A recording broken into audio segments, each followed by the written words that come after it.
What up? I need that sports encyclopedia. Where you at, Steve Kim? Got Trent in the cut. Coach JB. Yeah. Where you at, man?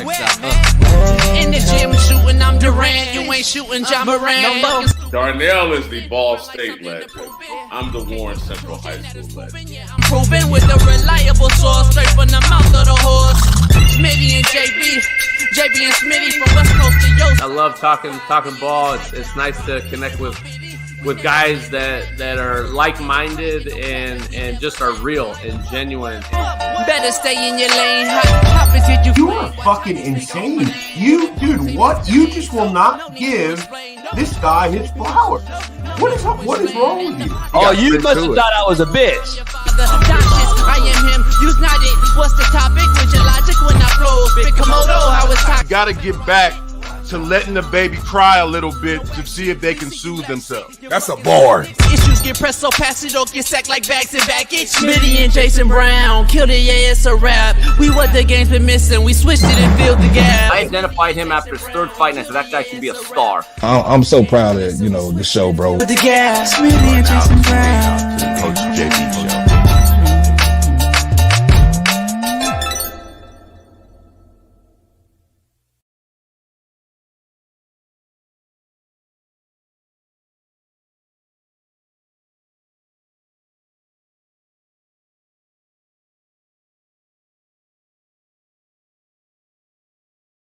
What up? We are in the building. It is Work Boot Wednesday. Strap up your hard hats, tie up your work boots. It is go time. Take the E out of ego. It spells go, if you didn't know. It is Work Boot Wednesday. Smitty and I are on the ones and twos for most of the morning ourselves. We got a loaded lineup, though, a loaded line of topics. Pound that like, subscribe, become a member if you're not one of our winnable.com/slap picks today. Download the app, Discord app, and download Slap Nation as well, because we're going to be doing a fantasy football league draw next Monday. We're going to get that going this weekend and set it up, and then we're going to tell you all about it, and it'll be in our Discord. So make sure you pound that like, subscribe, and spread the news. Show is brought to you by BetOnline and Prize Picks, along with Winnable.com. All the betting apps, all the cappers will be right here on the realest show on planet Earth. The Coach AB Show with Big Smitty. Come the fall, it'll be the realest football show on planet Earth. Yesterday, I spent all day and night with my main men over at DV Sports, hooking up all the computers for DV Sport, full access to all the NFL film for the college football season. So we'll have it in the studio on the big board so I can get up there and break it down ESPN style, but only know ESPN can't hold my nutsack when it comes to getting on the board. Not one motherfucker over there. And we're going to prove it this season in the fall. Let's dive into the show right away, though. And Caleb Williams will not play a down tomorrow in his NFL debut game, which happens to be the Hall of Fame game. Caleb Williams should stand up there with his painted nails and slap the shit out of all the forefathers, everybody that's in the Hall of Fame, all the gold jacket wearing NFL players before him. He should just smack up there. He should just smack the shit out of them. I mean, this is a fucking joke. The Bears also just signed DJ Moore to I think the largest contract in history of the fucking franchise. Contrary to belief. While all this is happening, and then Caleb Williams, just for context, and to be fair to him, because I'm going to make sure I'm an investigative journalist as I am, he said that he would rather play in this game. Okay, I'm just giving you context, so you don't say, JB, he wants to play. He said he'd rather play in this game, but apparently the coaching staff said no. Now, here's my issue. We have allowed this. We have created this entitlement for years and years leading up to shit like this.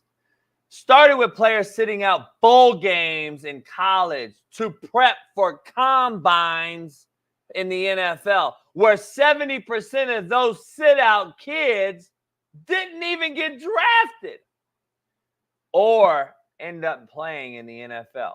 Just take that number. 70% of those bowl sit-out kids in college do not even get drafted in the NFL, just so you know.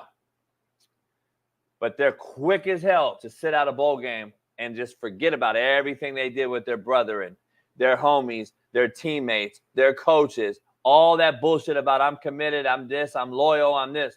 They can't even play in a bowl game at the last game of their careers. Now, this is a guy, Caleb Williams. Last meaningful game was a loss to Tulane, Shaun King alma mater. He opted out last year's bowl game, if you don't remember, and then his backup came in and threw for 6 touchdowns, a school record, by the way, that Caleb Williams does not hold.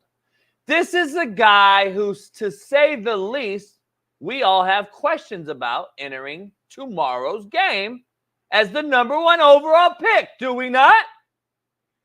Tom Brady, Aaron Rodgers, Drew Brees, Peyton Manning, all the greats before played in preseason games, regardless of injury fear, regardless of money, regardless of fame.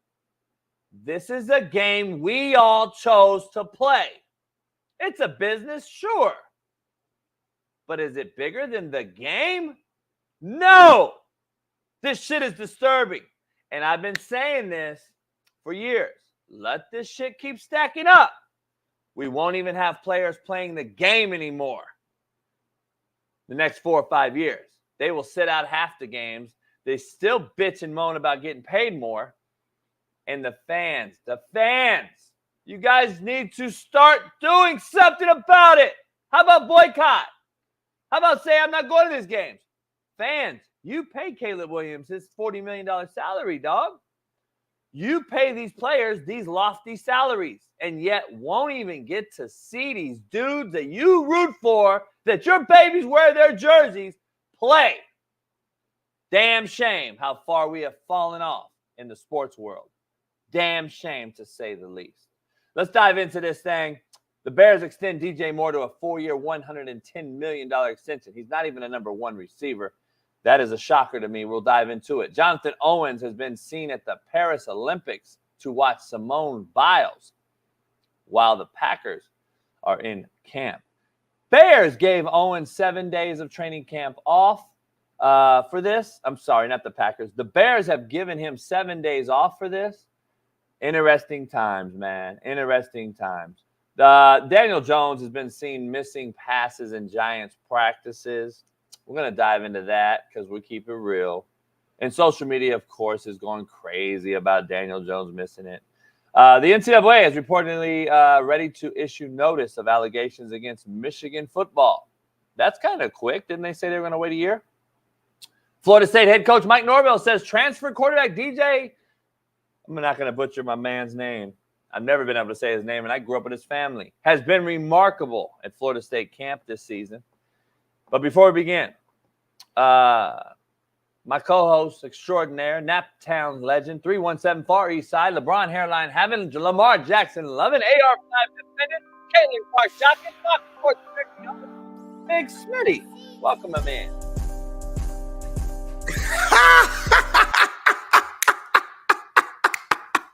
Good morning, y'all. Good morning. What's today? Is it Wednesday? It's Workbook Wednesday already? Damn, this week is going fast, man. I got my red on for JB. You know what that means. Ball State. We in the building. He got his Callahan auto part. Shout out to Callahan for standing strong, always showing love. And shout out to the chat, man. The lovers, the haters, and everybody in between. If you're watching, you supporting, whether you like, love me, dislike me, whatever it is, you still here, and we thank you for that, man. But JB, Bailey, what's going on, y'all? How y'all feeling today, JB? How you feeling? Well, Smitty brings, contrary to people's belief, Smitty brings the same energy every day. That's what a lot of you don't give him the credit for that. That's hard to do. That's hard to do. Cats don't wake up and give the same energy every day. He does the same shit. Y'all call him corny, fake, all this shit. It don't matter. He brings the energy every day. Do y'all call Tom Cruise a great actor or a real one? Tom Cruise Come on now. He's an actor, by the way, homie. I don't know if you realize that. I wake up. I say my prayers before I even get out the bed. I pray for my entire family, my friends group. I get up.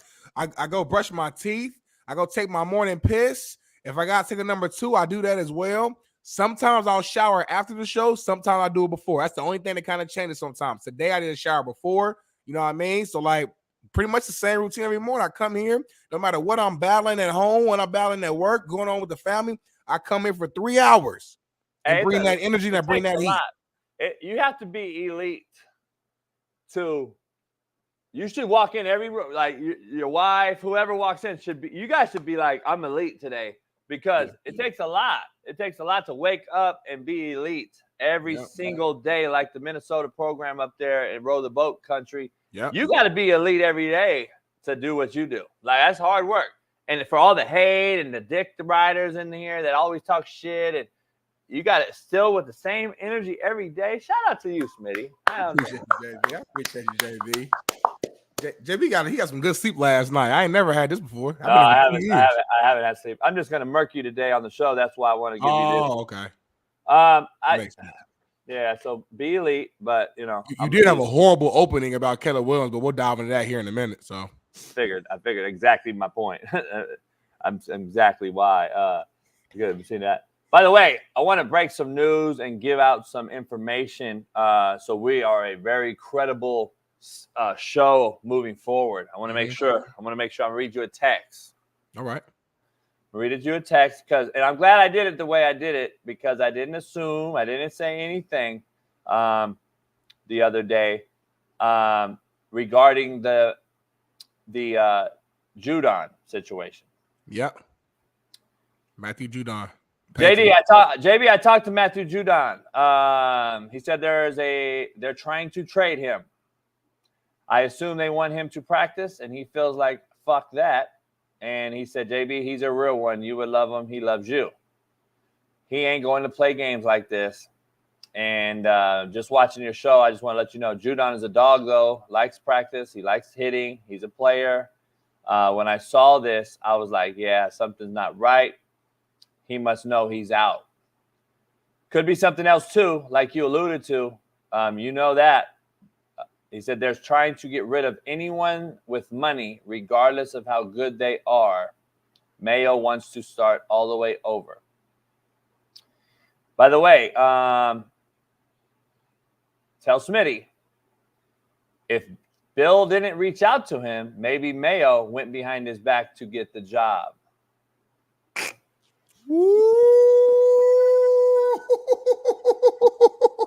At 6:18 in the morning, you dropping bombs like that?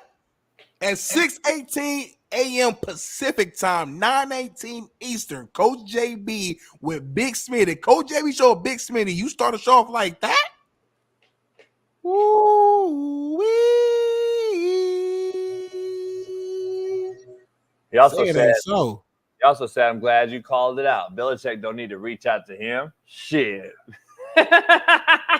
He didn't say that last part, but everything else you said was valid. It was word for word. Well, he said it another way. So okay, read exactly what he said. Shout out to Chubbs though, real quick. He's 82 years old. DJ Moore, 27 years old, never gets hurt. He's absolutely the number one receiver on this team. JB, wait. Who's 82 years old? I got Chubbs right here. How you know he's 82 years old? His name is Chubbs 82.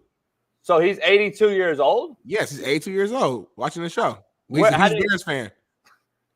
He's a huge Bears fan. He's in shape. How do you know he's 82 though?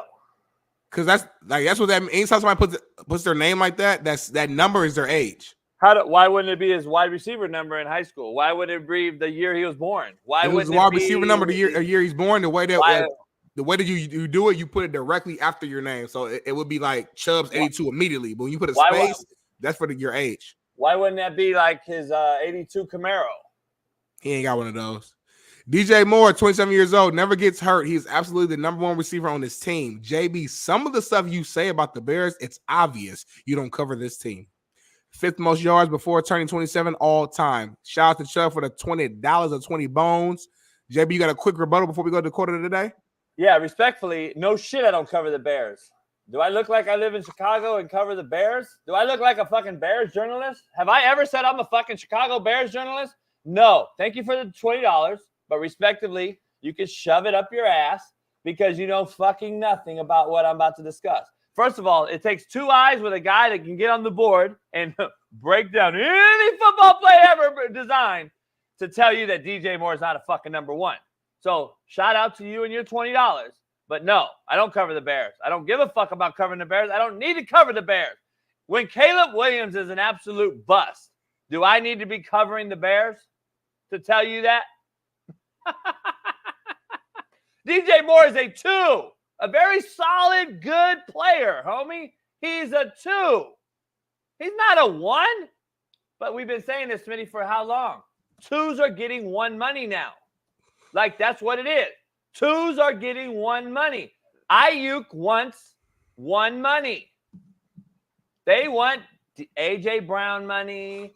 They want St. Brown money. They want Jefferson money. CeeDee Lamb right now wants Jefferson money. Like, it's out there. That's what it is. He's going to get between Jefferson, Smitty, and who's number 2? I think it's St. Brown. Amon-Ra St. Brown got like, he's getting 30 mil. I think he's gonna, I think Ayuk's trying to get to that 30 number because he's looking at Amon-Ra St. Brown. He's like, he ain't did really much more than me. If he's getting 30, I should get 30. Yeah. No, I'm talking about CeeDee Lamb. He's going to go between. He's going to go between Jefferson and St. Brown. He wants to be number 2 or 3 in that mix. Yep. He's going to 31.5 mil, something like that. By the way, which would put him above the top 5 receivers in the league right now. By the way, Tyreek Hill and Waddle are 4 and 5. Well, he should be ahead of Waddle. Tyreek, I wouldn't say, but at the end of the day, it's about timing of when your contract is up. My point. He's going to be ahead of Tyreek Hill. He's going to be ahead of Waddle. He's going to be ahead of these guys. Yeah. And there's no way in the world he should be, but that's what it is. And then once Tyreek, it's time for him to get paid again, which I don't know what his contract is. He'll jump up everybody. That's just the market is the market, JB. Like, if I'm up for contract and these are the numbers within my position group, and I'm a top guy based upon my stats and my numbers and my production, why would I and or my agent negotiate for numbers and terms that are lower than what the standard in the market is? That makes no sense. That's like me if I'm up for a pay raise at Fox and I'm looking at all the other social media producers and they're all making $150,000 a year, whatever the case may be, and let's say I'm making just 100. Why would I negotiate for just 110 when I see the market standard is 150 and my production has shown me that I'm a top guy? I need at least 150, but you want to get more. You want to get 155. Like that's common business sense. Yeah, there's too many problems in my opinion right now because this is the generation. This is the entitlement and what we've enabled as coaches over the years and GMs and presidents and what the bylaws have become, what the standards have become, what the market has become. This is my point. Real quick. Caleb Williams sitting out tomorrow. We just discussed. We're going to dive into that. You have a guy named Jamar Chase and CeeDee Lamb who has been on record all off season, right? Saying that this deal could wait till next off season, but instead has yet to practice. Minicamp, OTAs, mandatory minicamp. Now we're in camp. Jamar Chase is sitting there walking around, yet to practice, yet to be with Burrow, yet to get the reps. And yet Mike Brown or whoever that owner is or GM is sitting there like, well, we already had this discussion. You said you were fine. And now all of a sudden you haven't practiced and want a deal now, Smitty.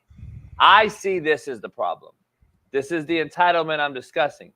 I believe it's a dick measuring contest going on right now between CeeDee Lamb and Jamar Chase and their agents. And their agents want their client to be the highest paid receiver. And they're going to hold out and fuck over their own team and teammates while they're worried about their own bag, which is fine. Worry about your bag. But at what level do you sit there and say, all right, man, this has been long enough. Like, what are we doing? These two are competing for the biggest bag. I'm telling you, Smitty, you can see it. You can smell it in the air. For sure.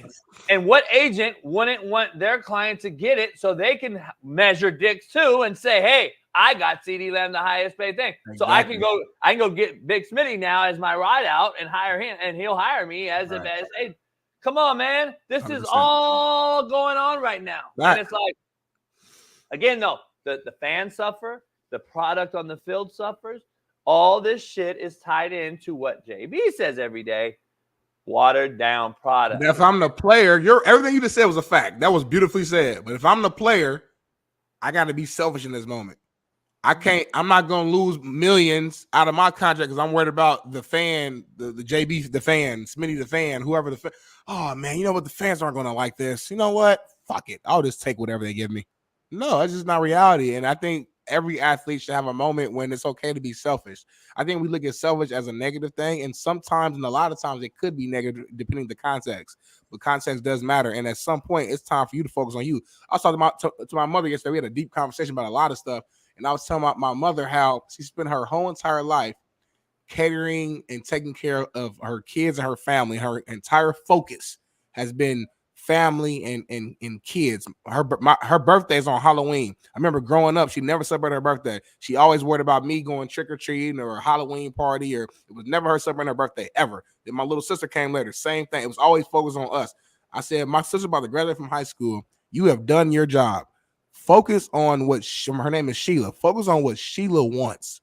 It's okay. This is your time now to focus on what you want. So my point in bringing that all full circle is it's okay to be selfish in certain moments. As a pro athlete, you've earned the right. If I'm even in the conversations to get a big deal, that means I balled out. That means I got the numbers to back it up. That means I'm in the market I'm in the conversation, the same room as some of these elite wide receivers who have already gotten paid. So it just makes sense to get your money. Because at the end of the day, I love football. It's a beautiful sport. But these guys, this is their job, though. I think we so used to just like, as fans, we want to watch the competitiveness of it and watch them compete and all, and that's beautiful. That's what makes the sport beautiful. But at the end of the day, this is their job. This is their actual. When I talk to my boy Sheldon about like, hey, what you doing? What you doing right now, bro? Going to work, leaving work. Like, that's how they say it, because it's not a game. This is their job. So I can't tell no man what to do about their money at their job if they feel like they earned a pay raise. Period. The difference between my generation and yours is my word was bond. Y'all's ain't. All right. I'm gonna keep it straight up real. All right. Y'all act like these motherfuckers are making $500 a year. They're still making millions. Stop counting their pockets. I'm not pocket checking. I'm telling you, they're making millions of dollars regardless. And let me ask you something. When does your word matter as a man, homie? So Jamar Chase is on record saying, I will deal with the contract next year. He said it before OTAs and never has practiced to this day. He's a fucking liar, homie. His word don't mean shit. He said it, homie. Bailey, if you can find it, pull it up for me, the article, a screenshot, or the video. Pull it up so I can see it, please. Yeah. He said it before. No rush. He said it before camp started in April. My thing is this. Y'all defend this shit now that it's come to July and he's asking for a raise. He wants more money. He wants an extension. My thing is, you signed a deal. You're in the middle of a 5th-year deal right now. You're on a deal right now, homie. So, like, what's your new excuse? Like, I'm just trying to figure out, when does your word matter? All I'm asking. That's all I'm asking you. Because at the end of the day, you are absolutely shitting on this jersey swap era's teammates. And that's what it is, jersey swap era. Because you, Smitty, in that locker room, will never hold them accountable because you aren't back pocket checking and you want the bag yourself. So you're not going to ever go out and say something on a limb. Like Shaun King said, I'm not going to go talk about his money. Back in the day, we were like, hey, homie, you going to practice or not? Like, you signed a deal. You're on a deal. Jamar's on a deal, Smitty. But see, you make that face, but is Jamar not on a deal right now? Yes or no? Yes. Okay, so what the fuck's the problem, homie? Honor your goddamn contract and tell my homies that I'm going to go fucking play. You all want to make excuses, homie. Go fucking play. Joe Burrow's giving you how many opportunities to go out here and be the best receiver? By the way, go try your fucking play somewhere else. Go to goddamn Carolina, homie. Let's see how good you are, Jamar. I just want to see where the fuck your word matters anymore, and then how you gonna go and handle your business.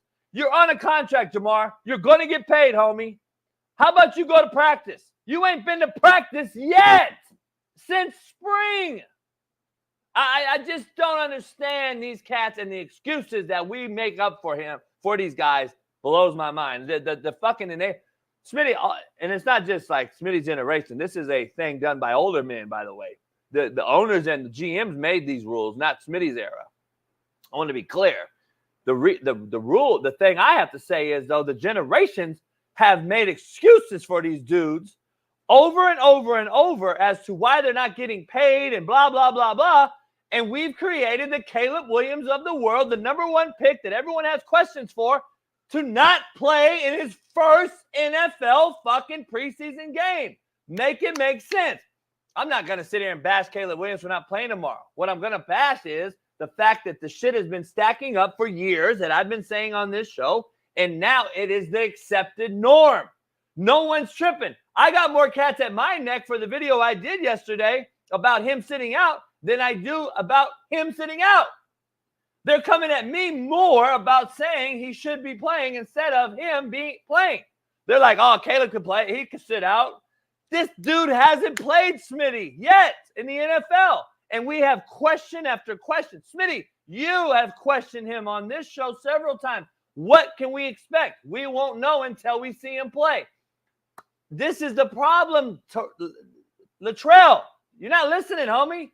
I just said the grown men in the room created this and have made these rules. But over time, y'all will give the player a pass because of the rules that have been set. It doesn't make it right. I'm telling y'all, it's making this product watered down. And now, every single year, Smitty, you're not going to even have preseason games or anyone playing in them pretty soon. I'm just telling you right now. I don't know what we're doing. This is exactly what college football has become in bowl season, is it not? It's bowl season. Opt out. Sit out. I don't want to play. It's not meaningful. I don't want to get hurt. Blah, blah, blah, blah.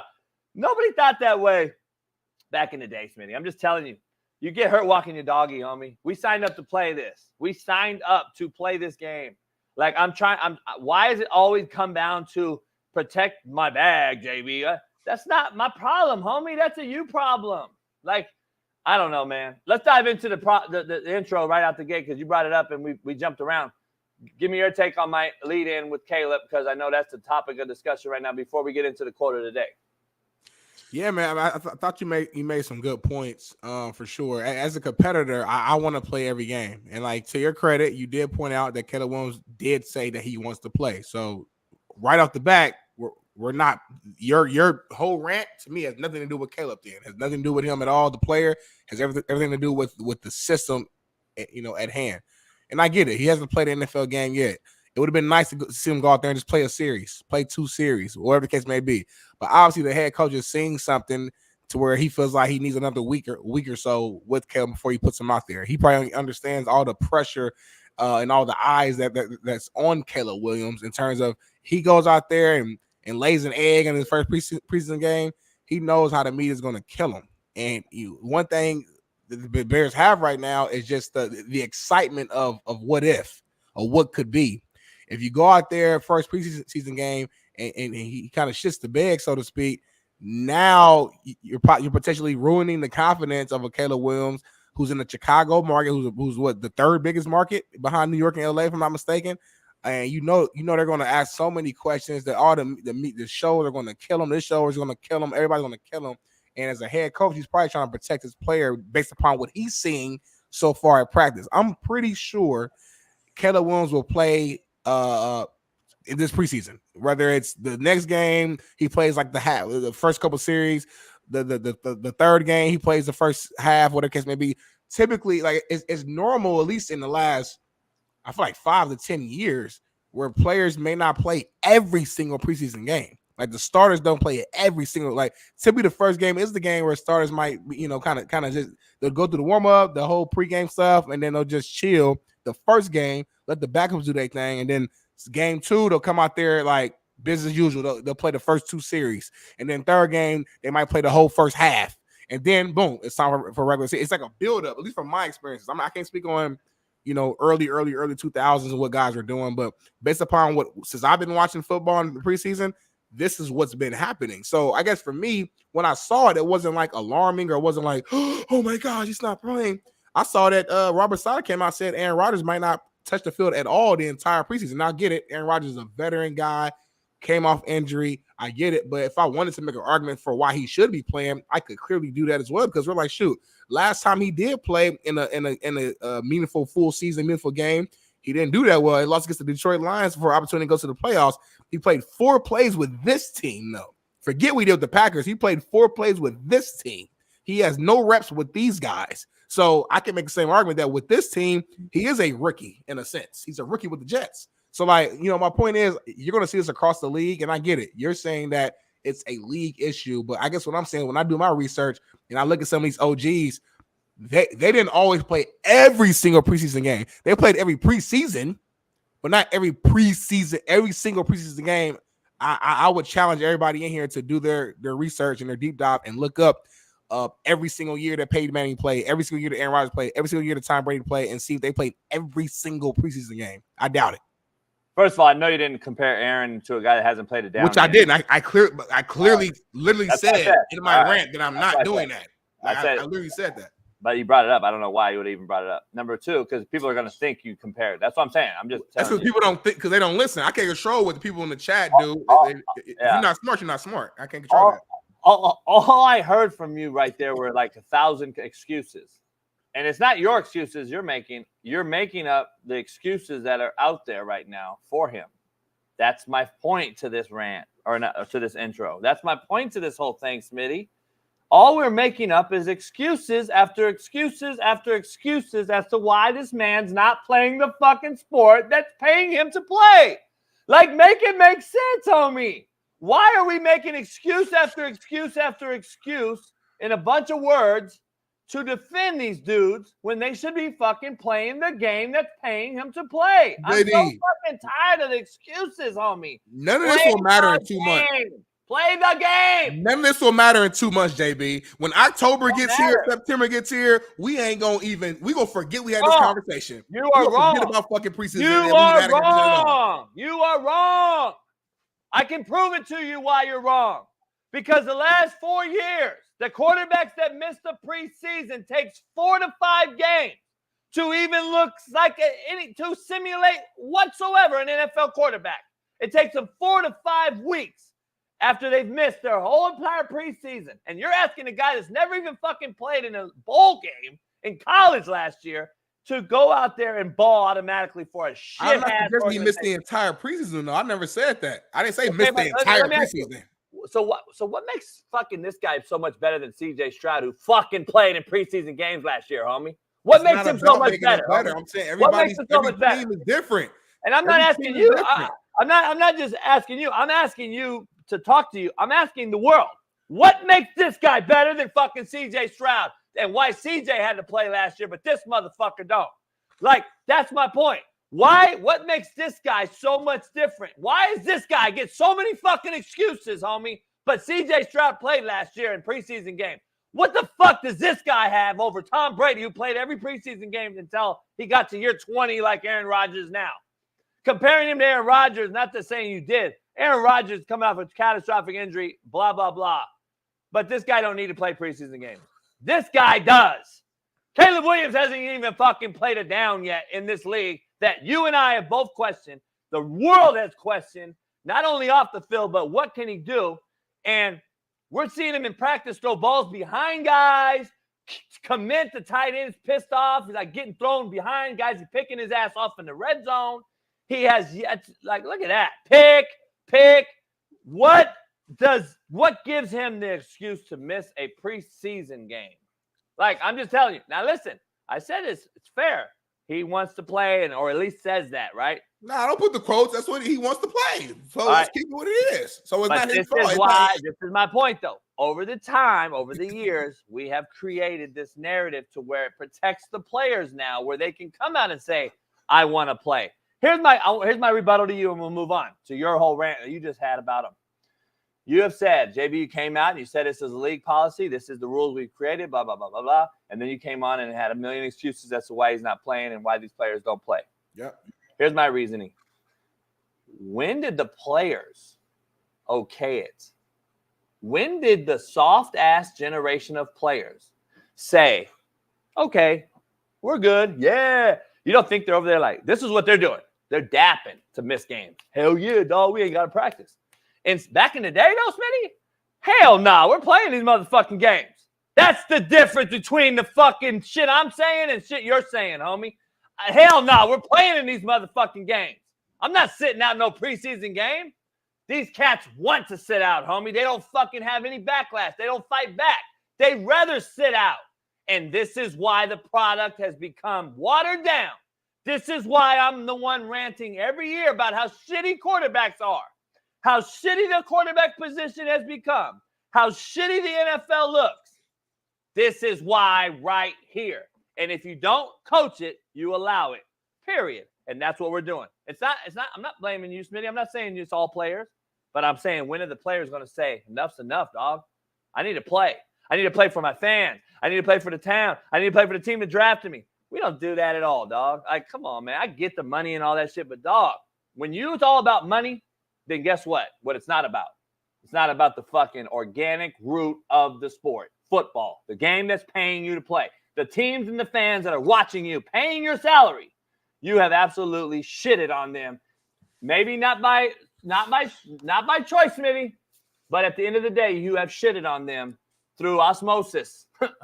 Like, period. You shitted on them regardless. My only rebuttal today is this has been going on a lot longer than I think what you think and what you've realized. I was talking to Shady McCoy yesterday, and he was talking about how Andy Reid's a coach who actually used to make his starters play. And when he played under Andy Reid, he's like, Andy Reid would make him go out there and perform in the preseason. And Shady at the time didn't want to play in the preseason, but realized, to your point, that later on in his career, when he wasn't underneath Andy Reid and other coaches, like I think McDermott might have been his coach in Buffalo, if I'm not mistaken, or whoever, other coaches he played under, when they did not force him to play in the preseason, he would start the regular season rusty. Like you said, the first couple of games took him a little bit to get his footwork right, his endurance right. To your credit, you're right. But my point is, that was years ago. That he's talking about. So my point is, star players, big time names, quarterbacks, whatever. These guys have been having the kind of the option, so to speak, or whatever, to miss a game in the preseason for a long time, longer than what I think you're even realizing. You're making something like this is like some new thing that just started a couple years ago. And I'm with you. As a competitor, I get it. I think the competitor in me would be like, nah, coach, I'm playing. I think. But at the same time, I've never had the opportunity to play this sport for money.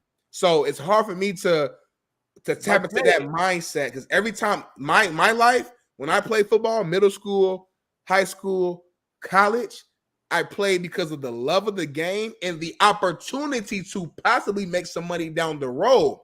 I never was in a position as these cats who are actually making the money now, or they're going into contract years, or whatever the case may be, or you're the new face of the franchise. So everybody's there's a lot that's going into this on you. Like, I've never been in those rooms, so I can't argue against the Bears from like, you know what, man, we traded away Justin Fields. There's so much backlash we got for even making this move. We're putting a lot of eggs in this one basket in Caleb Williams. We can't afford for this guy to go out here game one, fuck up his mentals, get hurt, whatever the case may be. Let's just slow play this thing. We'll make sure he plays in the preseason. We'll make sure he plays, but let's slow play this thing. It's 3 games. We got to plan it. We got a plan in place. Let them watch from a sideline, from a coach's point of view. Listen, learn, watch how our game speed goes. Then game 2, bring them in for 2 series. Game 3, as long as they have a plan, which I'm sure they do, I'm not tripping. Now, if he sits out the entire preseason, I'm with you. That's an issue. He needs some reps. But missing the first game, if he plays the next 2 games, to me, it's not going to matter.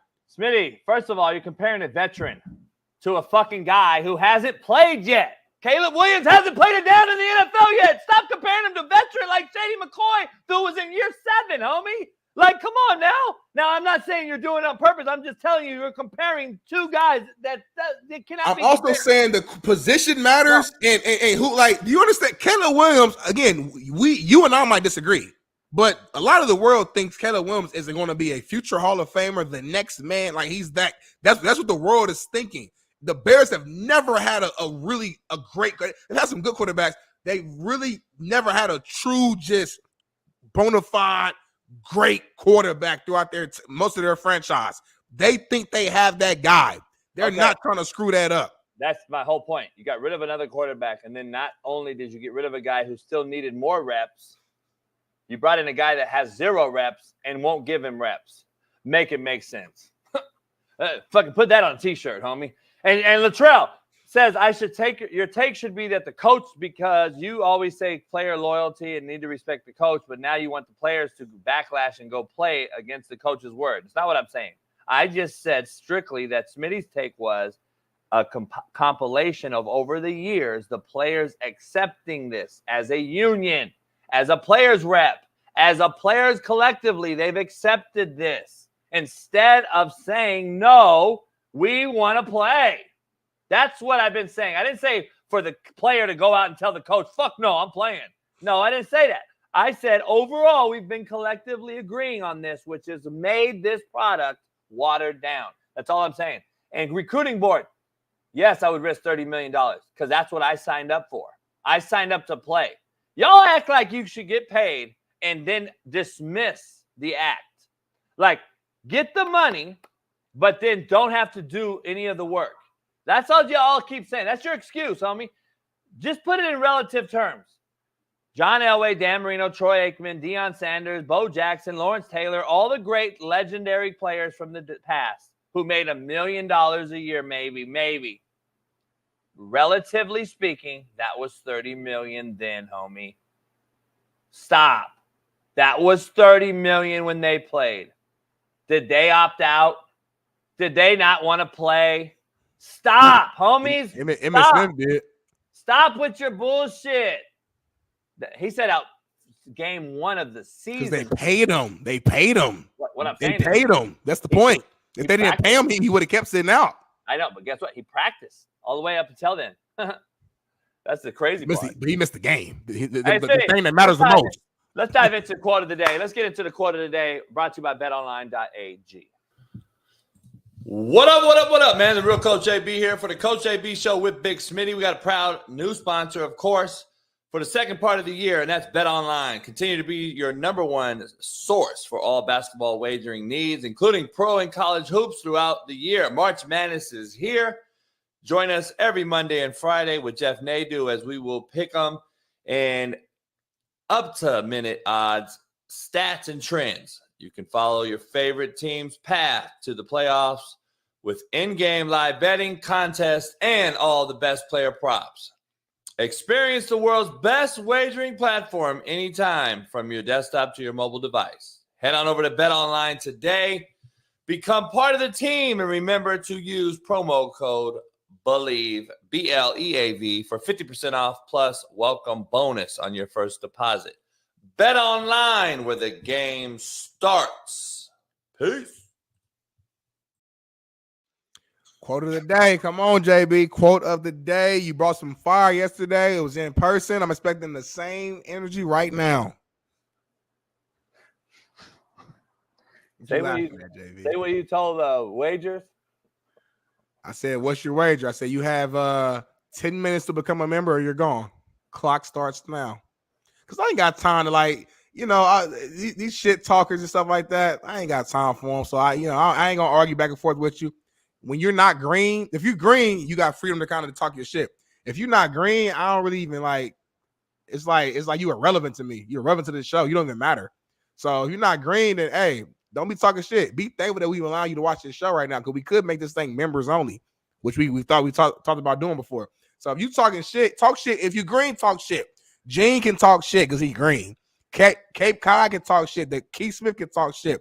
What's your wager? I don't even know you, buddy. You ain't got no picture on your damn thing. You're lame. You're nobody. So if you want to talk shit, cool. You got 9 minutes now to become a member or you're gone. Hey, did G Wizzy, was he green? He was green. That's why I was like, Hey. By the way, we cut a little video. I'm gonna post that shit today. That shit is unbelievable. I paid for his thing though. You paid for it with your $50 Andrew Jackson. You paid for G Wizzy. Hey, G Wizzy, he was green. Some kind of exceptions to the rule. It's exceptions to the rule. That wasn't my call, y'all. It wasn't my call. G Wizzy, hey. Goodbye. That was a classic. We got to really show that video. Baby, we got to make it a commercial. We got to make Sean Salisbury a commercial too, getting Smitty like he did. You got to do that as well. Make that a commercial, though. We got to make that a commercial. Quote of the day, Smitty. 45 minutes later into the show. I like it this way, though. It's better this way. Yeah, that's what it is. Don't base your decisions on the advice of those who don't have to deal with the results. Okay. Okay. It didn't come to me at first. You still don't get it. I got it. You're saying is like if you're going through some stuff, right? Or you're going through a situation where you got to make a decision about a job, a girl, whatever the case may be, and you're talking to the homegirl about said decision. Don't take that advice from that person when the advice that they're giving you will only affect you. It won't affect them. Homie might be like, JB, just go over there and punch him in his face, man. He's talking shit, he disrespecting you. What's your wager? Luke Pike, they talking shit. Go stub them out and beat their ass until they bleed out. Beat their ass. But he's saying it from his point of view. That's not going to impact him. It's going to impact you in your life. Don't base your decisions on the advice of those who don't have to deal with the results. And go smoke his ass, Smitty. Go smoke his ass. And that motherfucker, you never see that dude again. That guy that told you to do it, right? He's the biggest bitch in the whole crew. He ain't going to be nowhere to be found. Right. You got to deal with the results, not him. I've been on that shit for a long time, Smitty. You know that. I don't fuck around. I laugh at people like, if I don't know you too and I hear somebody tell me that, I look at them like, okay. Man, you should do it. You should write another book and then you should make it. You should do a barbecue book and then do the rest of it. Then you do all the work and send it to me. Right. Shut the fuck up, homie. God. Contrary to belief, brought to you by Prize Picks. Head on over there. They never tell the full story. Contrary to belief, just the part that makes you look bad. Woo-wee. Shout out to Netflix. Hello.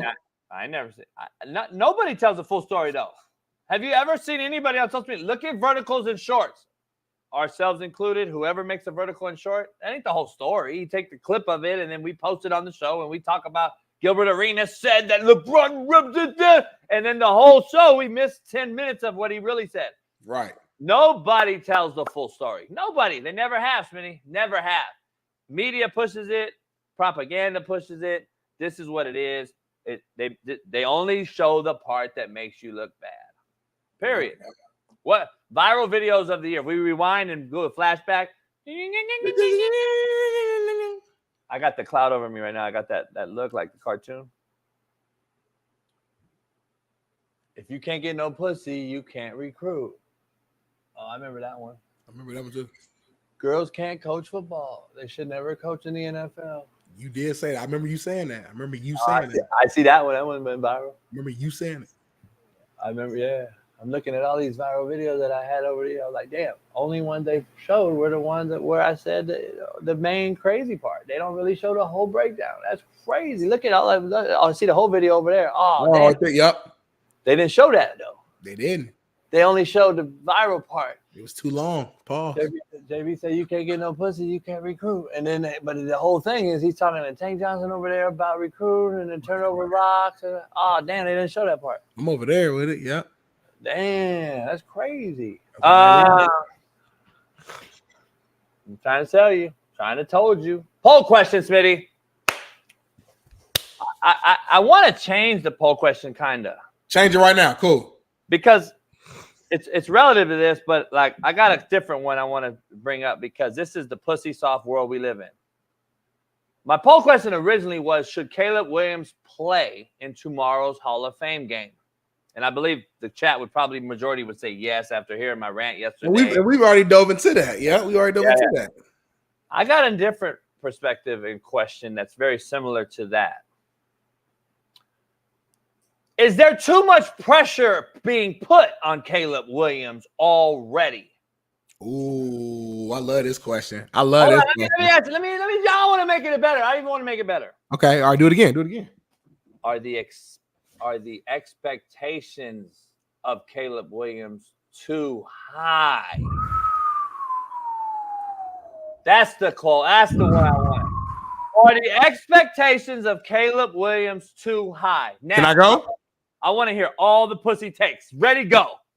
Well, my take ain't a pussy take. My take's the real take. So I'm going to go first with the real take, and then the pussy takes come after me. No, the expectations are not too high. This whole last 2 years, this is a Heisman Trophy winner. This guy was the best player in college football last year. Threw for 40-plus touchdowns, single-digit picks. This guy's a generational talent. He's a combination of Patrick Mahomes, Aaron Rodgers, and Tom Brady. We've never seen a guy like this in college football. The off-platform throws, the ability to throw on the run, cross body, his athleticism, his ability to run a 60-yard touchdown, his ability to make any throw in the field. This guy will change. You would be stupid not to draft Caleb Williams. Yes, trade Justin Fields, who's a guy who was also a big-time college quarterback as well, had big-time numbers similar to Caleb Williams, was also a Heisman candidate as well. Yeah, trade him away immediately, even though it's only been, 3-4 years. Trade him away and bring in Caleb Williams. Let him lead your franchise. All these things I'm saying are narratives and thoughts and comments that have been made by the media, social media, podcast members, radio hosts, and everything in between. It's all I've been hearing all last couple years. Okay, cool. Stand on that then. Stand on all that. The expectations are not too high. The pressure isn't too much. You can't, in one hand, say this guy is a god at throwing the football, and then on the other hand, say, yes, but he's a rookie. We got to lay him down softly, put a pillow down, put a blanket down. If he has a bad year, it's okay. It's okay. Most rookies have a bad year. Peyton Manning threw 30 picks his rookie year. That's the one they go to immediately. Peyton Manning had a horrible rookie year. Nah, man, it's a new age, it's a new time, it's a new era. It's a time frame when what have you done for me lately? This is a microwave society. You got a ball now. We saw C.J. Stroud, who played the same time Caleb Williams played in college, go out there and ball out his rookie year. Went to a worse franchise, worse talent around him, new head coach, go out there and ball out. And he didn't have none of this type of hype around him going into it. He actually had question marks going around him, and he shocked and proved the world and a lot of the naysayers wrong. So Caleb Williams, nah, man. The NFL game today is much more closely resembled to the college game today compared to past tense, right? You've seen all these dual threat quarterbacks. You've seen these RPOs. You've seen a lot of the game in college translating to the NFL. So I said it to say this. It should be an easier grasp for Caleb. It should be picked up faster. I'm not saying he should have an MVP season, but we should see a good football season and a ton of flashes that shows his greatness. I'm not giving this man no passes, and no, the expectations are not too high. Cut that, Bailey. I wouldn't cut it, Bailey, because I'm going to cook Smitty right now because he's about as hypocritical as you could be with his take. God damn. So now you defend. Great take, by the way. Great job. Great job. That's a great take. I agree with you. I agree with everything you said. But so then why can he miss the first game then tomorrow? It don't make sense, homie. You excuse him from that, but then want him to be great. Because he's the one who say he wants to play. If Coach JB's my coach and Coach JB tells me to, Smitty, you can't play the whole first half. Well, that's what I can't play the first half. Ain't nothing I can do about it. You're the leader. You're the coach. If you say I can't play the game, I can't play the game. You are the leader, JB. You're the coach. Smitty. There has to be authority within this team, right? First of all, the expectations are not too high. To your point, you made a great point. You can't have too high. You can't have expectations too high and be the number one overall pick. Number one. Number two, you can't have expectations so high that everyone's talked about. You're a generational talent. He's a generational talent. That's what we hear, right? That's word on the street. Can't have expectations. There's no such thing as high expectations. There's no such thing as too high of expectations if you're a generational talent. And if you're a generational talent, homie, just so you know, you're supposed to go out and show us that with ease tomorrow in a Hall of Fame game that means nothing. They're not going to hit you. You're not going to fucking be hit. Like, keep it real. Let's see this generational talent. All I see at practice so far is you throwing balls behind everybody, getting people boom-bazzled, getting pick six. I want to see the generational talent. If you're so fucking good, then why are we now already making excuses in mainstream media that too much pressure is on this youngster? But it's funny that you throw Justin Fields under the bus and get rid of him when the same thing could have been said 2 years ago when y'all drafted him.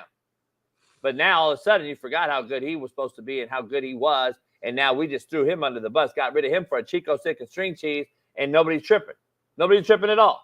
You got rid of all these other cats, Mac Jones, Desmond Ridder, fucking All these QBs you've got with small hands, Pickett.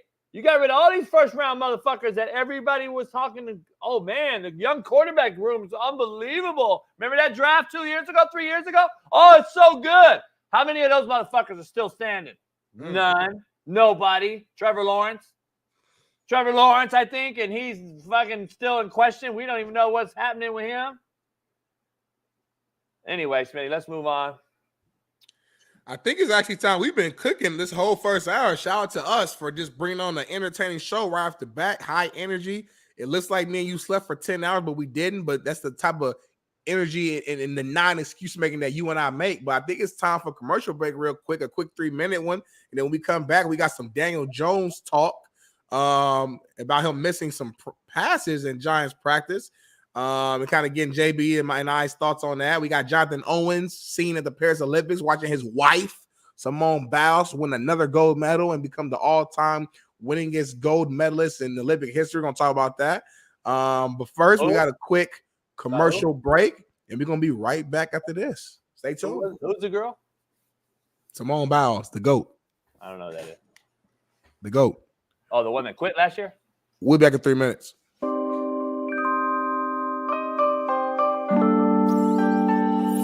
Ladies and gentlemen, joining us now is a man who spoke to every single NCAA college football 2025 team seemingly on the internet. From Last Chance U, national champion, Coach JB. Yeah, Coach. What's up, gentlemen?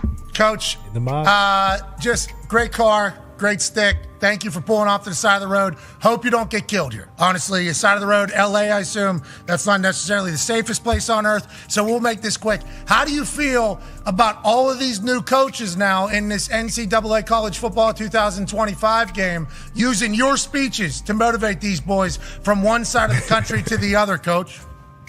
I feel broke. Yeah.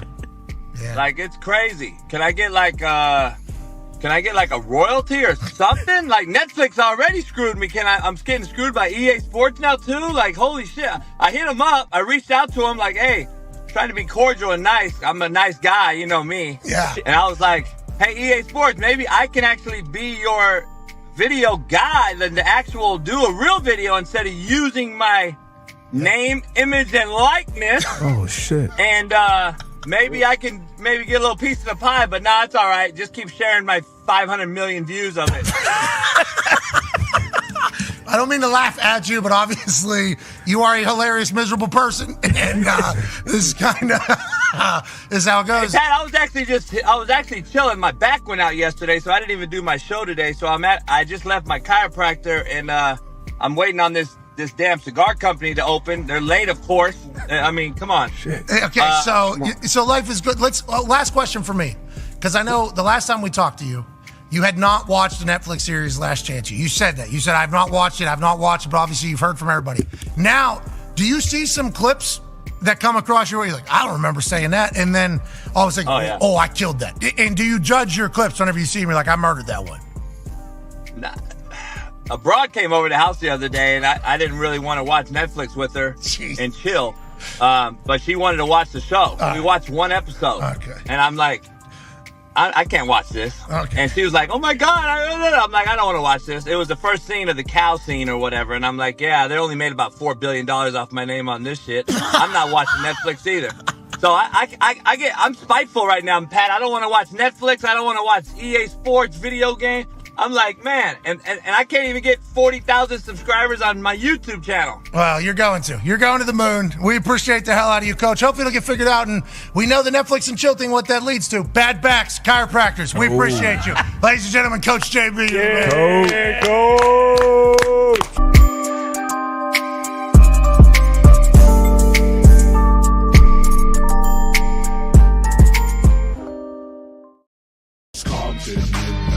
Without a doubt, it's Compton in the house. Without a doubt, it's Compton in the house. Without a doubt, it's Compton. Smitty, I could do the make it make sense from here. Okay, do it then. Play it, baby. Show the world. What up, man? Let me get something straight. So Caleb Williams is not going to play Thursday in the Hall of Fame game. Not only to me is it just pussy. What has happened to everybody playing football? Why are we playing?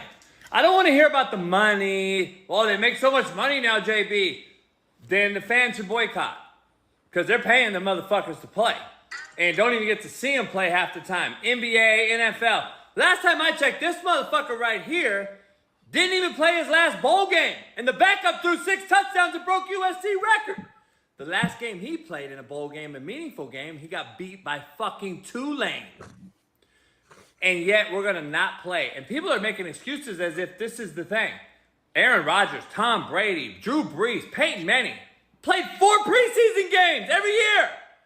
We are so fucking pussy. You know what? We allow it. We don't coach it. That's the... Make it make sense, Smitty.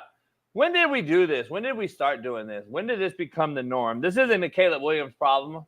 This is a bigger problem, right? We agree, bigger picture. This happened. I don't believe any of us would be bitching and moaning right now if Cats would at least play. Every single year, Smitty, we do something to cater to the player. And it's starting to become what you see, a bad product. So guess what? Let's just go through chronological orders here.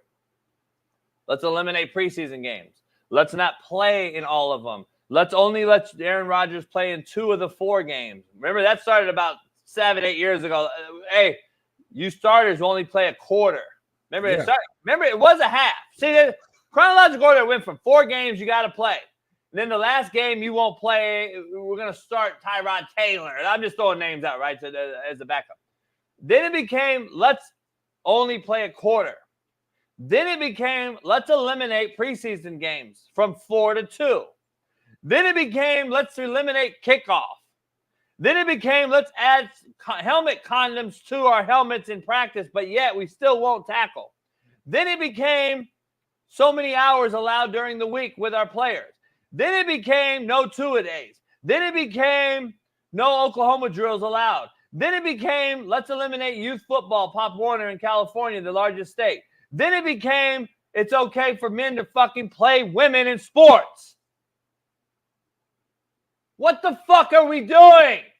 This is what I'm talking about, homie. Stacking shit up. It adds up. Then it became a man fighting a woman in a boxing match in the fucking Olympics. The Olympics. Make it make sense, homie. We should clip that shit. I even sounded fire on that. I don't even realize what I say half the time. Moment of silence for Aaron Rodgers and Garrett Wilson fighting again.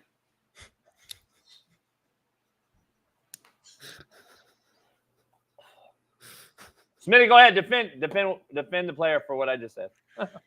You said so much. I mean, strong take, JB. I don't know when we started it. I feel like it's been going on for a long time. You know, if you're a star player or you're a player of value, you don't necessarily have to play every single game. And even when you did play, like you said, it was a series or 2 series. So this has been a norm for me. Hey, Smitty, real shit. Give me some more chronological takes. Like, I want to get your perspective. Give me some other takes. Like, I can go on and on, but I want to get, whether you're with me or against me, I want to get your takes. Like, what have you really seen truly over the years that you are like, fuck, man? Like I just really want you to be open-minded and say, what I mean, the main I've talked about before. The main thing for me is always I look at stuff from a defensive mindset lens. So I care about from our perspective. No, but I'm saying off the field. I'm asking you off the field. Have you seen anything that has correlated to what we're seeing now in this league? I'm just throwing names. I just want you to throw shit out there, like brainstorm. Like, I would add the jersey swap. All right, this is all the shit. Of course, I'm Negative Nancy. I'm the one that's going to say all the negative shit that I think is creating this narrative. We're stacking up all this negative shit. I would also say the podcast, allowing these cats to do a podcast right after the game and talk about the players they just played, i.e. Micah Parsons and all this shit. I have no issue with players doing a podcast. Draymond Green, all these guys do it. I wish they would do it in their off seasons and actually do a show. because I think Draymond Green was one of the first ones that started that. What is it called? New media or whatever. They were going after Stephen A and all that shit back a couple years ago when they started doing it heavy. Yeah. Yeah. I'm cool with it. I think it's all right, but I'd rather see it after the season during their offseason. Like, it'd be great for Draymond Green to be doing it during football season, his show, and Micah Parsons to be doing it during NBA season for his show. Like, to me, that shit would be fire. Like, that would be better. To me, it's a slap in the face. Micah Parsons talking about how shitty the 49ers are after they just got their ass whipped by them. To me, that shit is a bad look for the league. So that's all I'm saying. Do you see any other things that you could be like, damn, really, it's crazy what we've done, what we've actually done and created. Like, I don't know, dog. I just see catering to the player. Like, on one side of the fence, you are like, dog, I want to play. I'm competitive. I'm a player. You're only 30. So you say it all the time. On the other side, you're like, oh, I'll defend this, this, and this, and this. And I'm like, you can't do both, in my opinion, because it's correlated.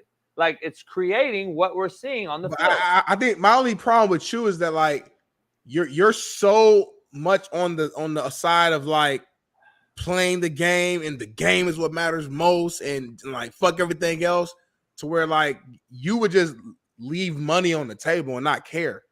And I just can't agree with that, because at the end of the day, man, earlier you had to take, you said something about the difference between our generations, that my generation, our word isn't bond. Your word was bond. If you said you was gonna do one thing, that's what you was gonna do, and that's what it was. That's not true. These owners and GMs been lying to players' face since the beginning of time.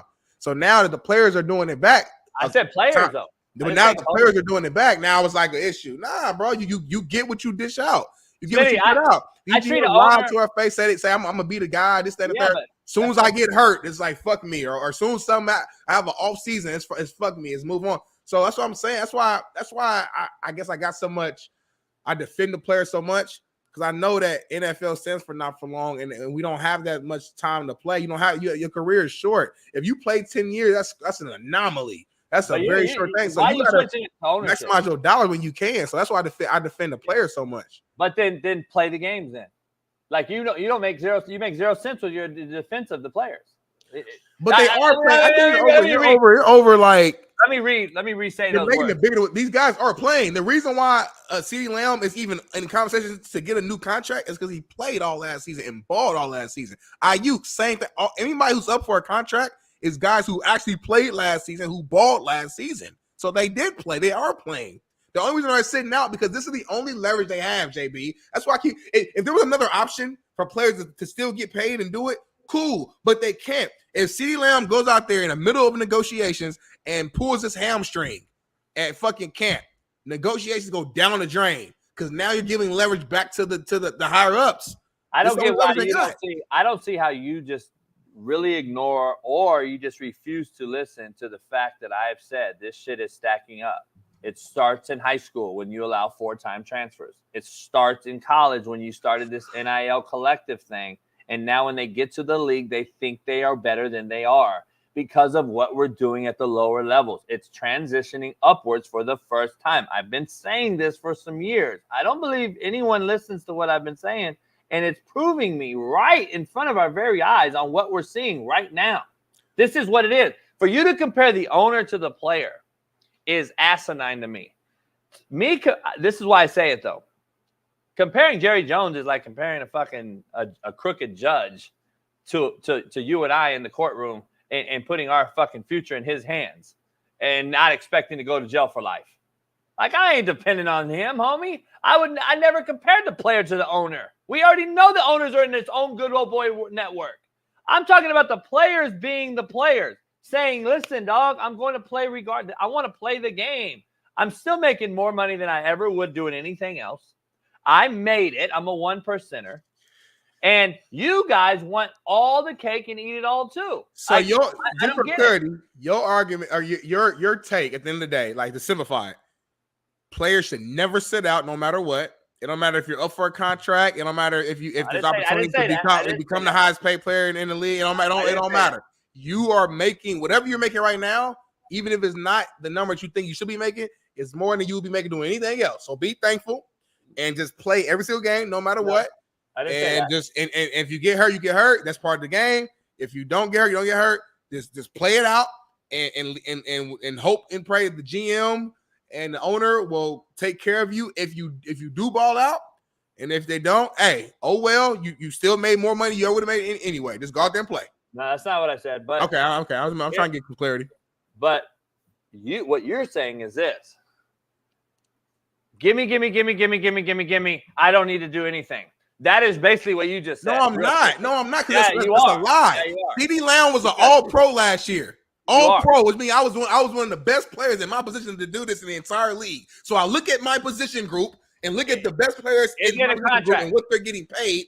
I want to get paid in that range. It's common sense. This ain't even a hard conversation. This is very people in the chat out here talking. What about Jamar Chase? Y'all like dumb or something in the chat. This is a very simple conversation. It ain't nothing to argue about. What about Jamar Chase? What about all the players that are Jordan Love just became the highest paid player in NFL history because he played it smart. Now he's at practice now.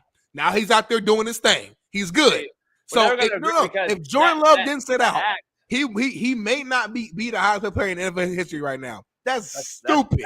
It's not stupid. That's stupid from a player standpoint. That's stupid. I'm not saying that you shouldn't try to get your money. What I'm saying is what happened to honoring the contract?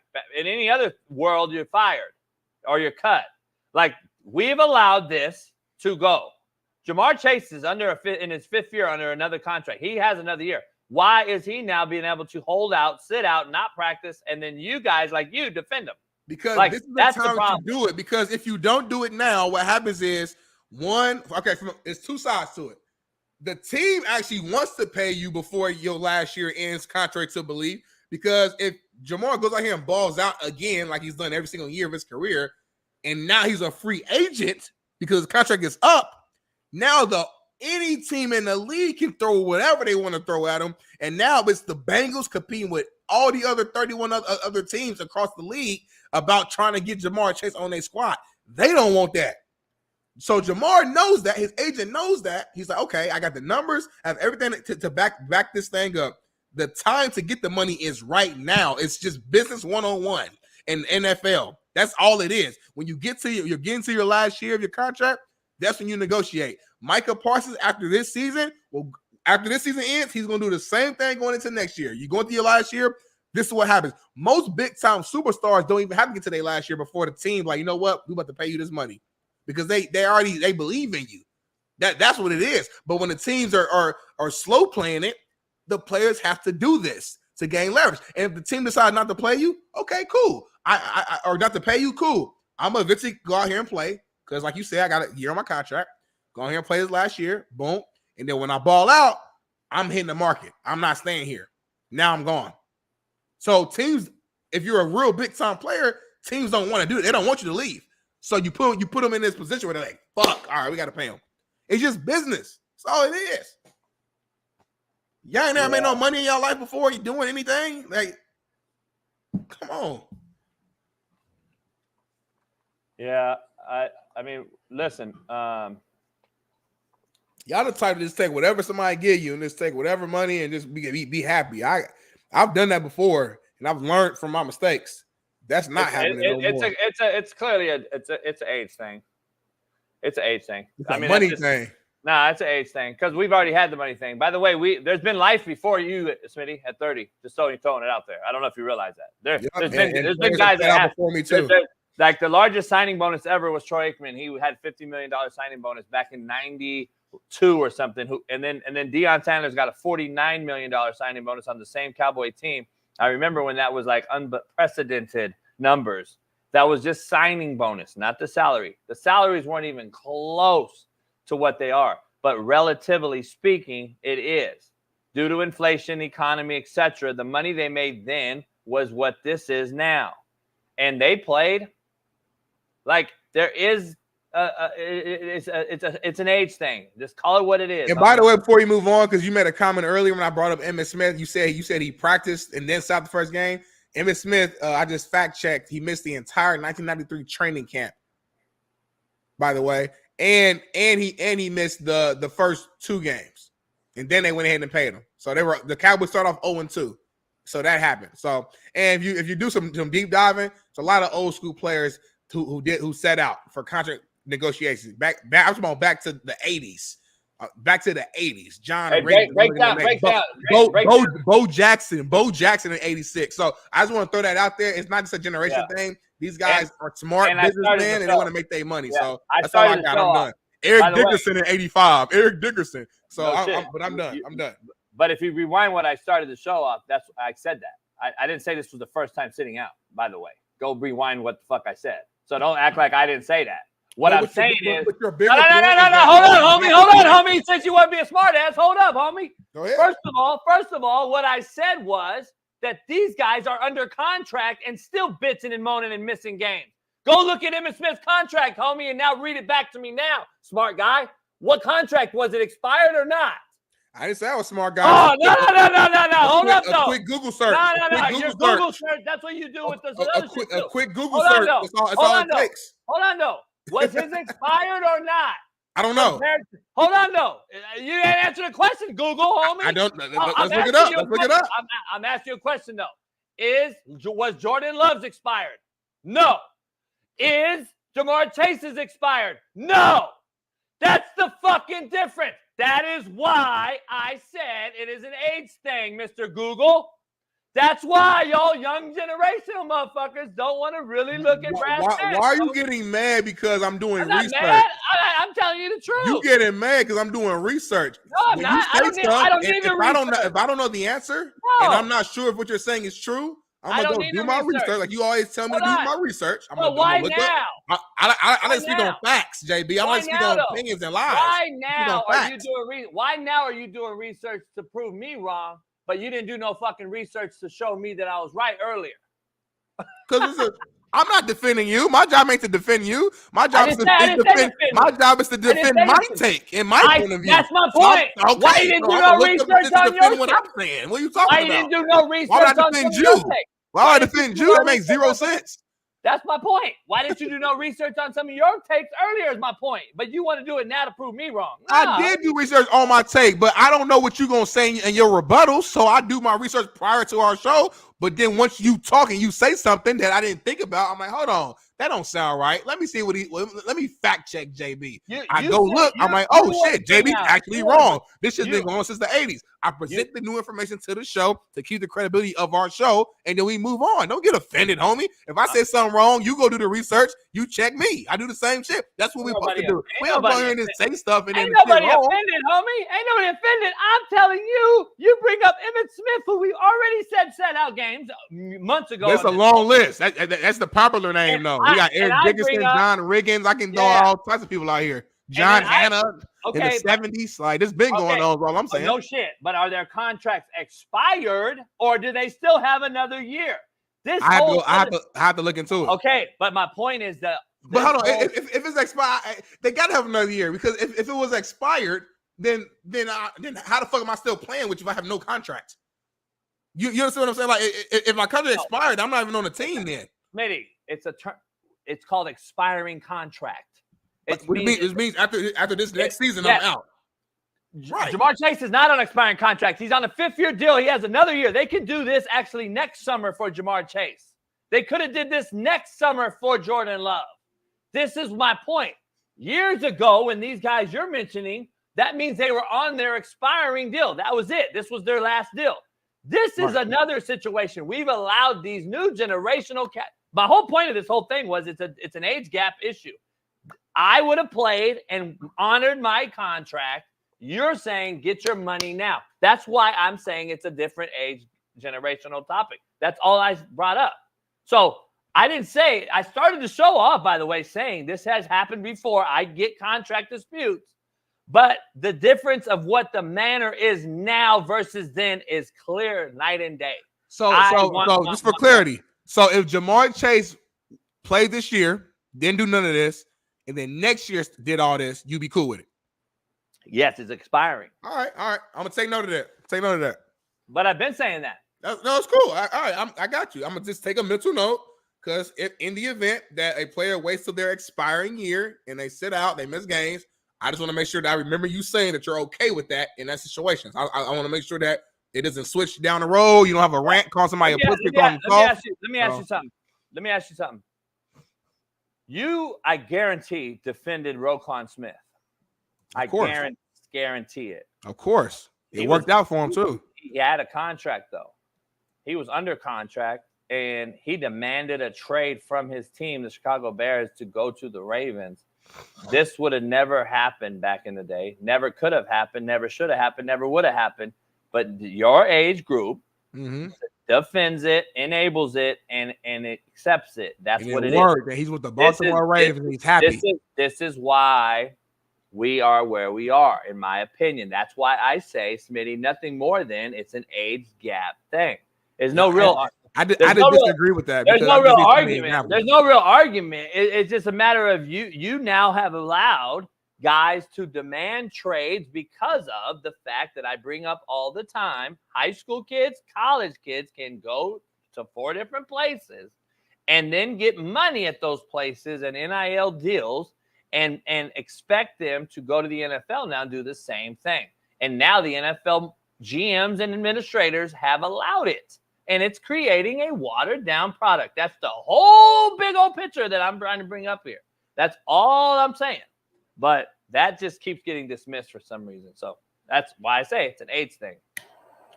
Because I don't believe the reason I say it's an age thing, Smitty, because I don't believe you'll ever understand it. And it's fair. It's like a fair point. It's like not your problem, not your fault. I don't believe you'll ever understand it because of the age gap scenario I'm discussing. It's not really like, fuck you, Smitty, because you're 30. We all got to be 30. I'm just saying it is a clear age gap discrepancy. That's like my point of this whole thing. It's not really like you'll never understand it. Like I won't understand the new rap game. Like it is what it is. Like that's all I'm saying. I don't, but I do know that we demand trades and we never could before because motherfuckers was getting cut before, and then under contract still, Smitty. Back in the day, that you get cut for demanding a trade. No, okay, go ahead, sit out. We'll put you on the PUP list. You can't even go to another team because we have you on contract. You'll sit out the whole year. Like, that's what used to happen. Now you can demand a trade and leave during the season. That's all I'm saying is why it is watered down the league. That's my whole fucking point. Go ahead. I'm with you, man. I'm with you. I'm going to go ahead and move on, keep this train rolling. Daniel Jones was seen overthrowing a few receivers at Giants practice. This has been kind of going on last week or so with him, particular seeing a few different passes, screen ball. I know we showed, I think last week, if I'm not mistaken. Now we're showing a deep ball here. In his defense, I know I go to Daniel Jones a lot, but in his defense, this is camp. It is practice. This is the time that you're learning. You're figuring out timing with new weapons, new wide receivers. We saw footage of JJ McCarthy. We saw footage of other cats as well, underthrowing or overthrowing receivers.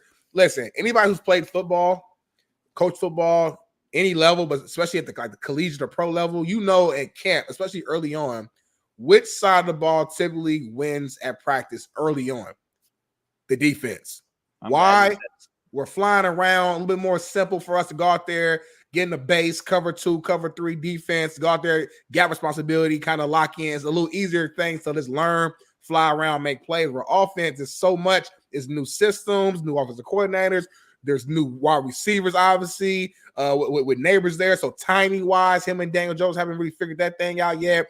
You know, the O-line has to get their timing together. If one offensive lineman, if their timing is off, if their alignment is off, it messes up the entire blocking scheme for the 5 of them. So any year I play football, the first few days of camp, defense is balling, lights out.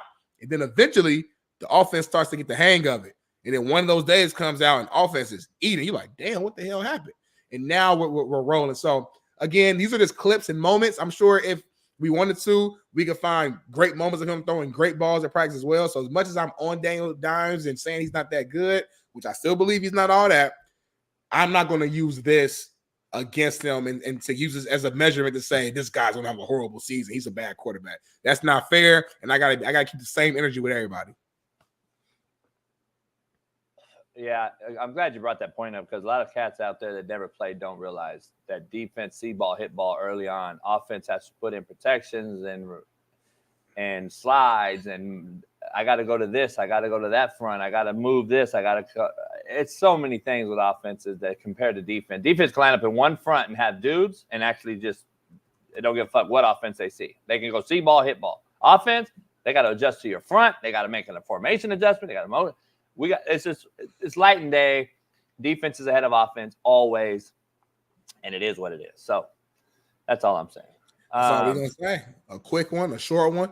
Let's move forward then. Let's get to a topic that I know you got some more meat on and more thoughts on, Pauls. Jonathan Owens, NFL player Jonathan Owens, man, was seen at the Paris Olympics to watch his wife, Simone Biles, the GOAT gymnast, who just won another gold. It was a team gold. I think she's now the number one, gold, all-time gold medalist. I don't know if it's in gymnastics or if it's overall athlete or not, but I know she just broke an all-time record. Shout out to her. Bears gave Jonathan Owens 7 days of training camp off for this. JB, what are your thoughts on this situation? Soft as pussy. Same shit. Where's he play for? The Bears? Yeah, I think he's on the Bears now. I believe so. So he's on the same team as Caleb Williams. God damn, this team, this organization can't get out of its own way, homie. This organization's going to be in the dumps for 30 years.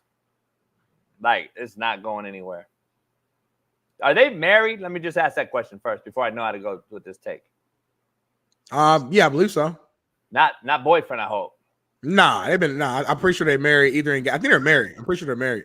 Oh, I hope so, homie. That's just her boyfriend. No, I'm like, yeah, they're married. They're married. They're married. They're married. They're married. They're married. This is why they've been together for a long time. Right. The Olympics happens obviously every 4 years, so this is an anomaly. This is her last Olympics. More than like she's 27 years old, which as a gymnast, that's like fucking 100 and 200 and dog year. Like that's old as hell. Most gymnasts start off when they're like 13, 12, 13, 14, like when they're in their prime, they're usually young and a teenager. So I think it's her third Olympics, I believe. I want to say she's the most decorated gymnast of all time. This is her last one.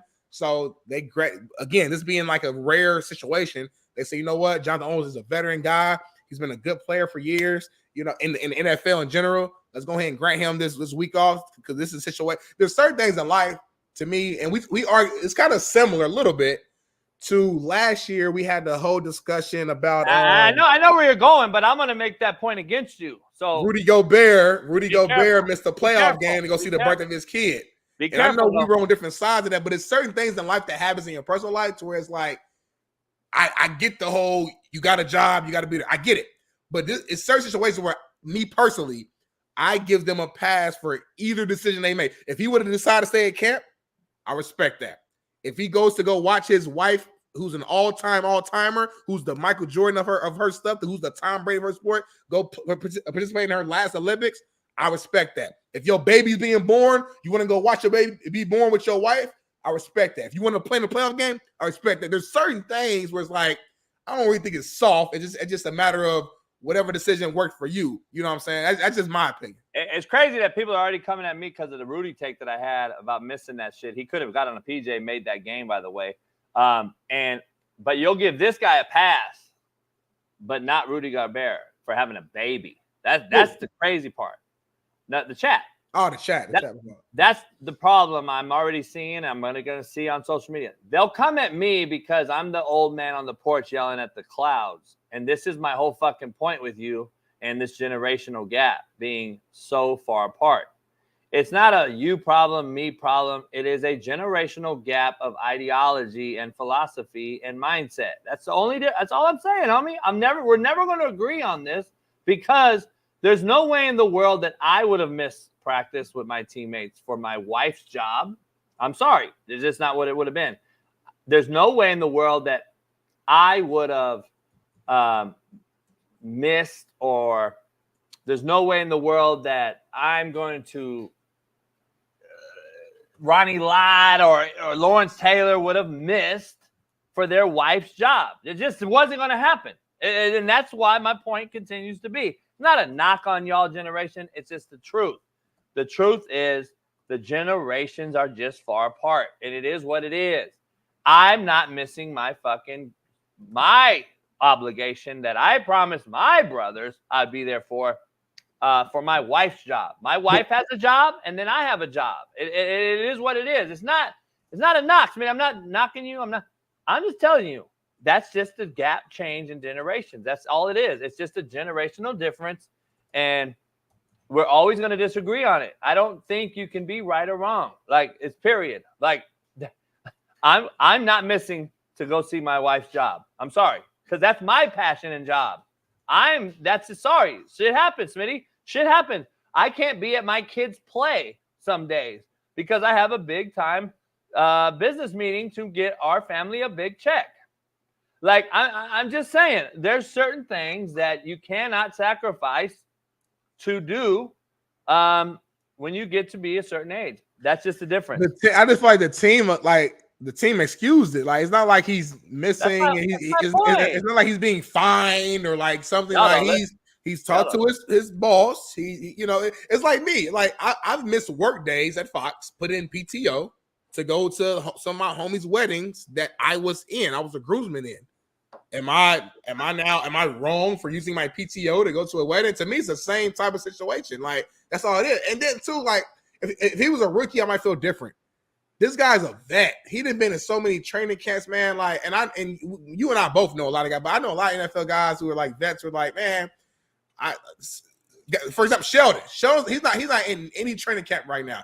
This is likely going to be his last season in the NFL, probably, and he's likely going to get picked up by somebody, and he wouldn't have played an entire training camp. That's just one example, but there's plenty of NFL guys who miss training camp and then end up playing and having a great season. There's from Hall of Famers to average players to practice squatters to everything in between have missed training camp as veterans and have still went out there and balled and still had good seasons, still played, still participated, still whatever. He's a veteran guy. He's missing a week. I get it, but again, he's missing a week. Then he'll be there for the rest of it, and he'll be good to go, be ready to go. Like, I just think this is like an anomaly. It's not like every year I'm doing this. Is once every 4 years we have an Olympics. This is the final Olympics of the greatest gymnasts we have ever seen.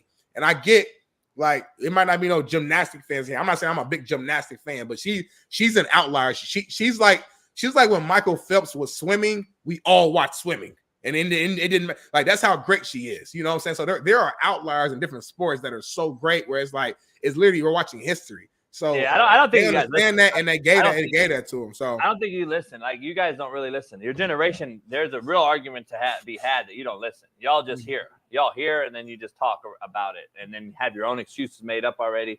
But that's what it is. I just said that's my whole roundabout point. I just said it. I just said my whole point to start the show was. I'm just giving my point again. I'm not. I mean, yeah. Again, see, you talking, not listening. That's what you guys do. But my point is, I didn't say it was your fault. I didn't say it was theirs fault. I said we've allowed this shit. Have I not said that this is what's been allowed and enabled? But you're speaking it in a negative connotation, JB. But what I'm saying is, Smitty, here's what you don't listen. You don't really listen. Not you. I'm talking about everybody, your generation. The coach and the GM allowed it because, why? He said last week that I need to take a week off. My point is, go back, rewind. Beep, beep, beep, beep. My age and generation, Smitty, would not have done it. Would not have allowed it either. We wouldn't have allowed it either. We didn't even allow pregnancies to miss playoff games. My wife's pregnant. She's about to have a kid. Okay, you be at that goddamn game, you're getting cut. I'm just telling you, this is the generational gap. It's not a knock on you. I'm not saying fuck you, or I'm just telling you there's a difference, and it's always going to be a disagreement. It's always going to be a disagreement. There's really no argument to be had here. It's just a difference of opinion. Let's just keep it at that. It's a difference of opinion, and I just want to make sure we're clear. Back in the day, it just wouldn't have been allowed, Smitty. And we've allowed more and more and more and more and more. And when you do that, when you give more feet and inches to the rope, guess what happens? Y'all take advantage of it. Now I want to take a week off. I want to demand a trade. I want more money for doing less. This is my whole point. But y'all don't listen. It's just all talk. It's just a difference in age, homie. I'm not going to agree. You're not going to agree. It is what it is. Your generation's about getting the bag for doing less work than your predecessors had to do. You've said it on your show. It's a fact. Think smarter, not harder. Yes, I've talked to myself. I've talked to these guys. I understand. YouTube, social media has allowed money to be made at the fingertips of your at your fingertips, and to do less. Our older generation didn't have that opportunity, so we had to grind, get our fingers dirty, and now we do not respect y'all for the fact that you have got it easier. It's a jealousy thing, and it's a disagreement thing, and we're sorry that your birth certificate is the date that it is, but we have no control over it. If roles were reversed and we were the OGs, we would have had to do what y'all did. Y'all would. But that's my point. What we're doing. Like, but I'm just saying, it would literally be stupid for my generation to not take advantage of the opportunity. I get it. It's like that's like motherfucker used to have to ride camelback back in the days, and now they're looking at people with cars that's soft. It's like, so what? I'm supposed to not drive my car because you want me to get on a horse or a camel just to make you feel like comfortable? No, it's that's stupid. My point. We got elevators, we got escalators, we got certain shit. I gotta run the steps just because like things have been invented to make our lives easier. I'm going to use it. That's my point. Yeah. It's a disagreement and it's an opinion difference. I'm not going to say don't do it. I'm not going to hate on your bag making ability. All I'm telling you is the respect factor, if you go talk to OGs and older cats, is just not there. I get it. They're just jealous, and I understand it. That's all it is. And it's not jealous. It's not jealous. It's we've allowed you that's the ignorance and naivety of you guys, your generation. I view it as jealousy. I'm sorry, I do. Since you want to say names and jealousy, then I'm going to start saying names too. That's cool. I like names. The naivety of your generation and the clueless lack of what hard work really means is the backhanded slap in the face that y'all don't really understand. Y'all act like you would have got this if we didn't pave the way. That's what's crazy to me. That's your generation. That's your thinking, homie. Somebody had to do it first, though. Yeah, Caleb Williams literally acts like if Jim McMahon didn't do what he did, he would be getting this money. That's what the fucking enabled society does. That's y'all generation, homie. Y'all could give a fuck less about what your predecessors did for you. That is why. What do you want us to do, though? Like, what do you want us to... Nah, I just want you to have respect, homie. That's all. You make all the money, Smitty. But what has happened that's shown that they don't have respect? Like what's going on? Like that's load management's not. How about sitting out games? How about fucking demanding trades? How about I want more, and I haven't even given Smitty? If you want more money, then guess what? Fucking show up and play, homie. That's the difference in your generation and mine. I already played. I already did. Yeah. I've already played. Jordan Love's 1 year is fucking playing. Can't miss me, homie. Y'all motherfuckers are crazy, dog. You motherfuckers is crazy. And that's why, unfortunately, a lot of old heads are broke today because they didn't know how to negotiate because they had that same mindset you had and they didn't know how to negotiate their business. So, okay, they got respect, but they broke. So, I don't know. I want to make a comment on Marcus Russo real quick, though. He said, yeah, but Michael Phelps won gold medals. Simone Biles has done nothing but made excuses and a few second-place finishes. She is the most overrated Olympian ever. This is just an example of just a stupid motherfucker in the chat. And I don't know no other softer way to say it. It's just as an example of somebody who has this complete ignorance, who has zero knowledge of what they're talking about. I just want to throw that out there because we see a lot of this in the chat, and people like Marcus Russo, they really will believe what they're saying and think what they're saying is true when it's complete false. When it's like it's some things are so like I almost didn't respond to it, but I was like, no, I'm gonna use it as an example and I'm gonna move forward. There's too many of these type of guys on social media, in the chat, fans, what have you, who just go out there and just say stuff that's completely false, and then other people who also are ignorant will run with this information and believe that it's true when it's completely wrong. She is the most decorated Olympian we have ever seen. Period. There's nothing overrated about it. That's a fact. That's a fact. I'm sorry. The most decorated gymnast Olympian we've ever seen. That's a fact. That's a fact. From a gymnast. That's a fact. That's a fact. Gold, silver. It's documented. Well, I can find a graphic and send it to Bailey. We can put it on the show. No, but she don't have more. Gymnast. Yeah, I know. But you said it wrong. I'm trying to help you. You said most decorated Olympians ever. And I fixed it immediately. Gymnast. Okay. I'm saying it. I said it. Michael Phelps is right. He has like 20. He like 25 or something like. I think total. I think he's the most decorated of all time. I think. Again, I don't want to put false information out here, but gymnast. That's why I said gymnast. I corrected immediately. Gymnast. So when you say that, it just makes no sense when people make comments about certain things. It's just if you're gonna say something like that bold, make sure you got the information. That's all I'm saying. I agree with that take, but I disagree with again. We're back to generations again. Like we'll never agree because like this broad quit on her country. I would never put her anywhere near the top of anything. That's the difference between our generation. That's all. You're insane though, JB. Like to say that, bro. Like it's an opinion, homie. That's all I'm saying.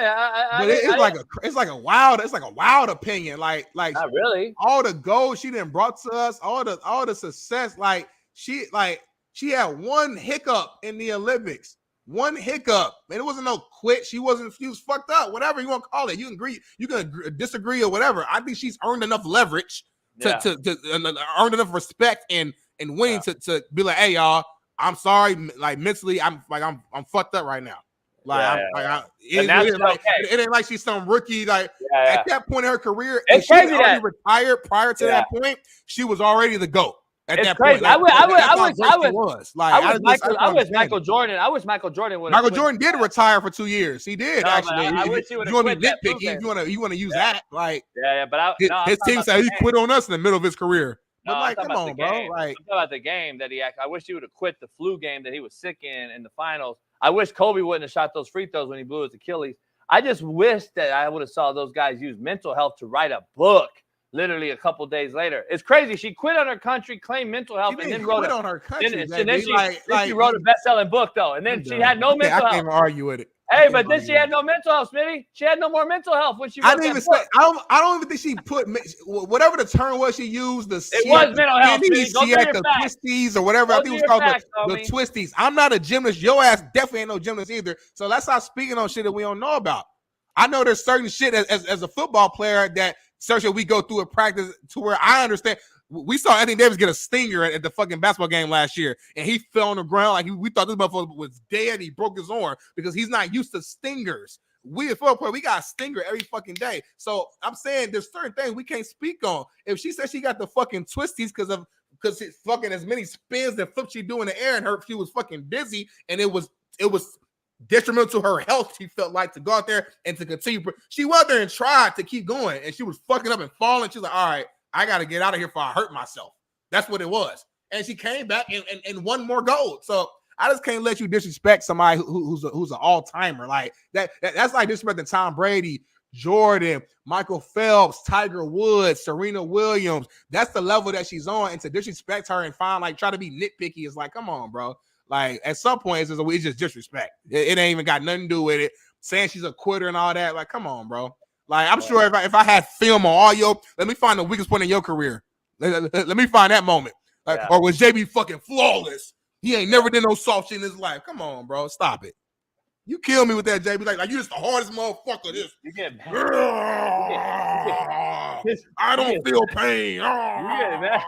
You can't get mad about my opinion. You can't get mad about my opinion. You a human. He called me mad earlier. He mad at my opinion. Man, look. Okay, I want to make sure. Why can't I have been a gymnast? You made that point real clear. You definitely not a gymnast, you said. If you rewind it, you said, JB, you definitely not a gymnast. Why can't I be a gymnast, homie? You can be. Why couldn't I have been? How you know I wasn't limber the motherfucker? How do you know that I couldn't go out and do some shit on the gym? This motherfucker said, JB, you definitely not a gymnast. I'm not a gymnast. Why can't I I'm an athlete, homie. First of all. You too tall. That's why. For real, you too tall. All I hear from your generation, since we're on this generational thing, is excuse. Excuse. Nobody talks about the fact that she wrote a best-selling book a week later after she claimed mental health. See, y'all make mental health this crutch that is just undeniable. You can't attack the crutch. The crutch is mental health. You can't attack it, or you're an asshole, JB. You're the old man on the cloud porch yelling at the cloud. you're rude, you're disrespectful. No, I'm questioning anything just like y'all question me every day. So I can't question nothing, though. See, that's the difference in generations, homie. Like, I'm questioning the fact that she claimed mental health. She didn't say I just had the twisties and then I couldn't perform. She claimed mental health because she had a gymnast trainer molest, remember? Molest her teammates. So she claimed mental health. The world gave her a pass.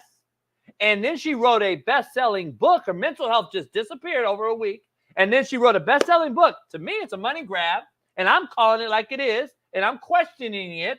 And y'all call me the asshole. I know a coach, and I know this good, really well-known JUCO coach who claimed he got screwed out of millions, potentially billions of dollars from a show that exposed him and ruined his career, who also wrote a best-selling book right after that show as well. I don't know. I just know somebody who did that. Okay, I don't know. I'm just okay. That just comes to my mind for some reason. Mitty, you sound very not educated on that take. What's the difference in the takes? You're right, but what's the difference? Did I claim mental health or not? You claim you got screwed. You claim something. You claim you got screwed, but then went on and leveraged that, getting screwed to make more money. You never heard me cry and say, man, I'm the victim, man. I got fucked, man. I can't do nothing. Yeah. No, I told you the truth. I told you the truth. You never said you're a victim, but I told you the truth. Your arguments is kind of puts you as if you got fucked over, though. Like that's but that's the truth. The truth is. Do you agree that's the truth or no? No, yeah, it's true. Okay, I'm just saying it's the truth. I didn't say victim, no. I never said if I was the victim, Smitty, I would be broke right now, laid out somewhere on Skid Row, because I didn't go create a whiskey line, a cigar line, write a book, go hustle, start a show, do all these other things. If I would have just been the victim, I would have quit. Right. Okay, that's fair. And I guess my point is, I'm saying that I don't have a problem. What you did was smart is all I'm saying. I'm saying that was smart. You're a hustler. I'm saying she's smart too. Fuck it. Her team was like, hey, she probably was already about to write a book anyway. Use that. That's the difference, Smitty. I didn't quit on my guys. That's the difference, homie. That's the word quit just throws. That's just a powerful like quit. Like I quit. Like that's the word. That's the word you use. That's the word. That's the term. To me, quit is like. Oh shit! This motherfucker. Let's move on. I don't feel like arguing no more. This guy, man. Fuck, man. Ain't this the guy that we ended the night show with? You always ask it. Yes, that's him. That's Ray Harris. Shout out to Ray. I thought he blocked this motherfucker. Shout out to Ray, man. Shout out to Ray. Let's move on. Yeah, Stephen A. Smitty. Thank you, Gene, for the compliment. Hopefully they pay me like Stephen A. Smith then too. I appreciate that, Gene. Anyway, let's move on, man. Tom Brady. Last thing, you know why generations are different? Why? Because it's crazy. It sounds crazy, and you're going to call me crazy, and it's cool. You'll take that Stephen A. bag and do exactly what they say and be something you're really not. But you got that bag, and you'll tell me, JB, don't matter. I got that bag. My generation, me, would say, nah, that don't fit my personal agenda in life. I can't do that. I can't take that bag. That is the difference in generation. I'm not saying you're wrong. I'm not saying I'm wrong or right. It's an opinion. I'm saying that is what I see more and more and more in this world, that we are going to take the bag regardless because of who's paying us. That is what we've seen in Hollywood, Smitty, over the years. We've seen this pedophile ring, trafficking ring start and end in Hollywood. And what does Hollywood have? Money. Now, I'm not equating that to you. I'm glad you brought that up, though. I'm not saying you're going to do no wild shit like that. No. What I'm saying is people do that every day, though.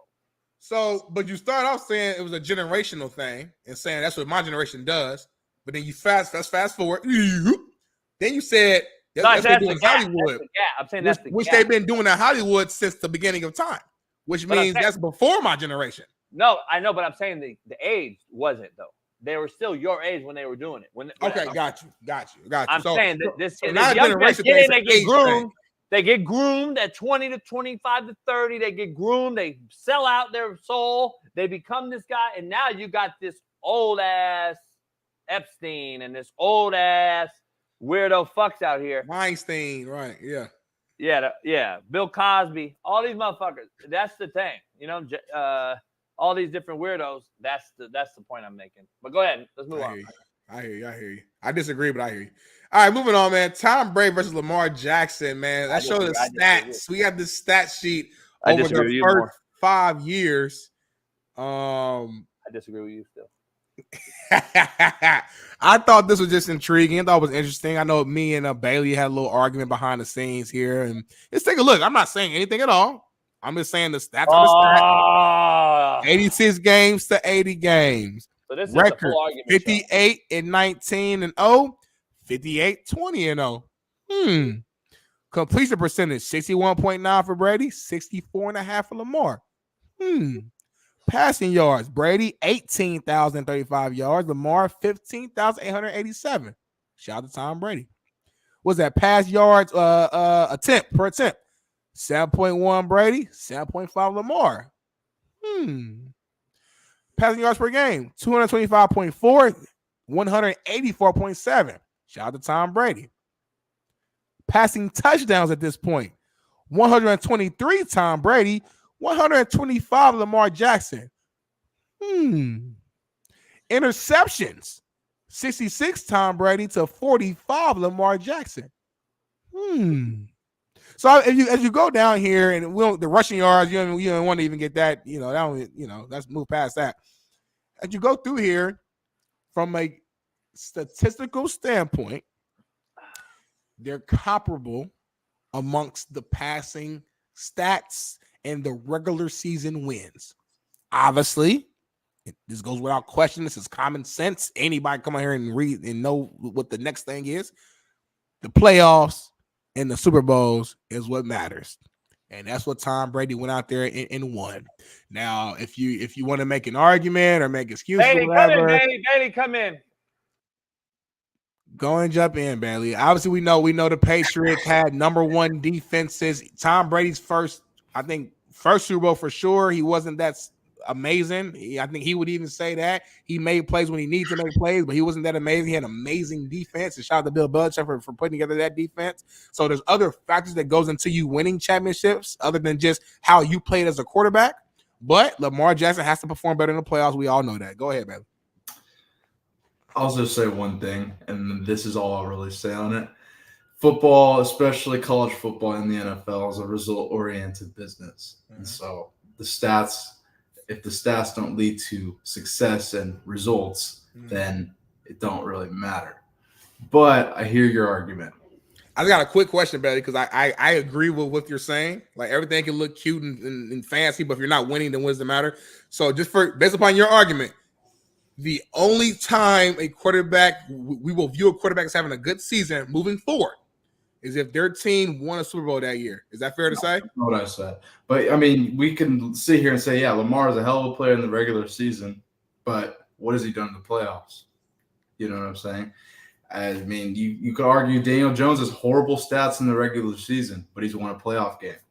I mean, there's quarterbacks that haven't won a playoff game that a lot of people are arguing are better than Daniel Jones.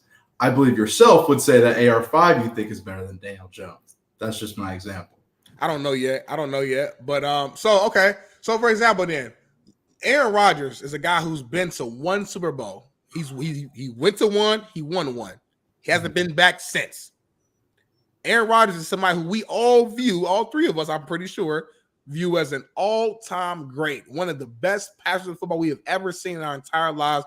Probably will be in all of our top 10 quarterback lists all time, if I had to guess. He's only been to one and won one. But why do we view him as an all-time great?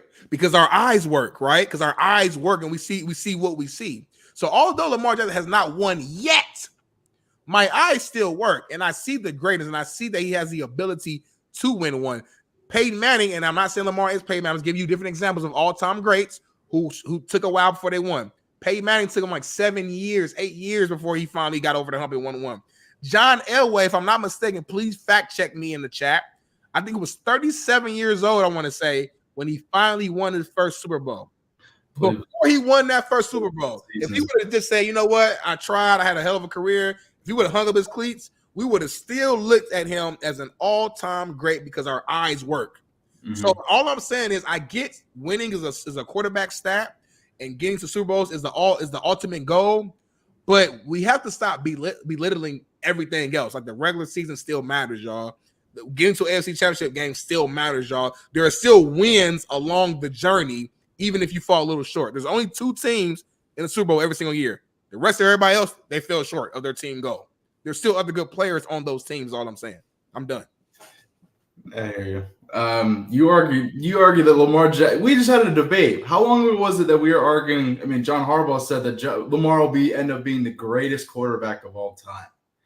I mean, this is such a tough comparison. He's got to go win, man, for him to even go get into that conversation.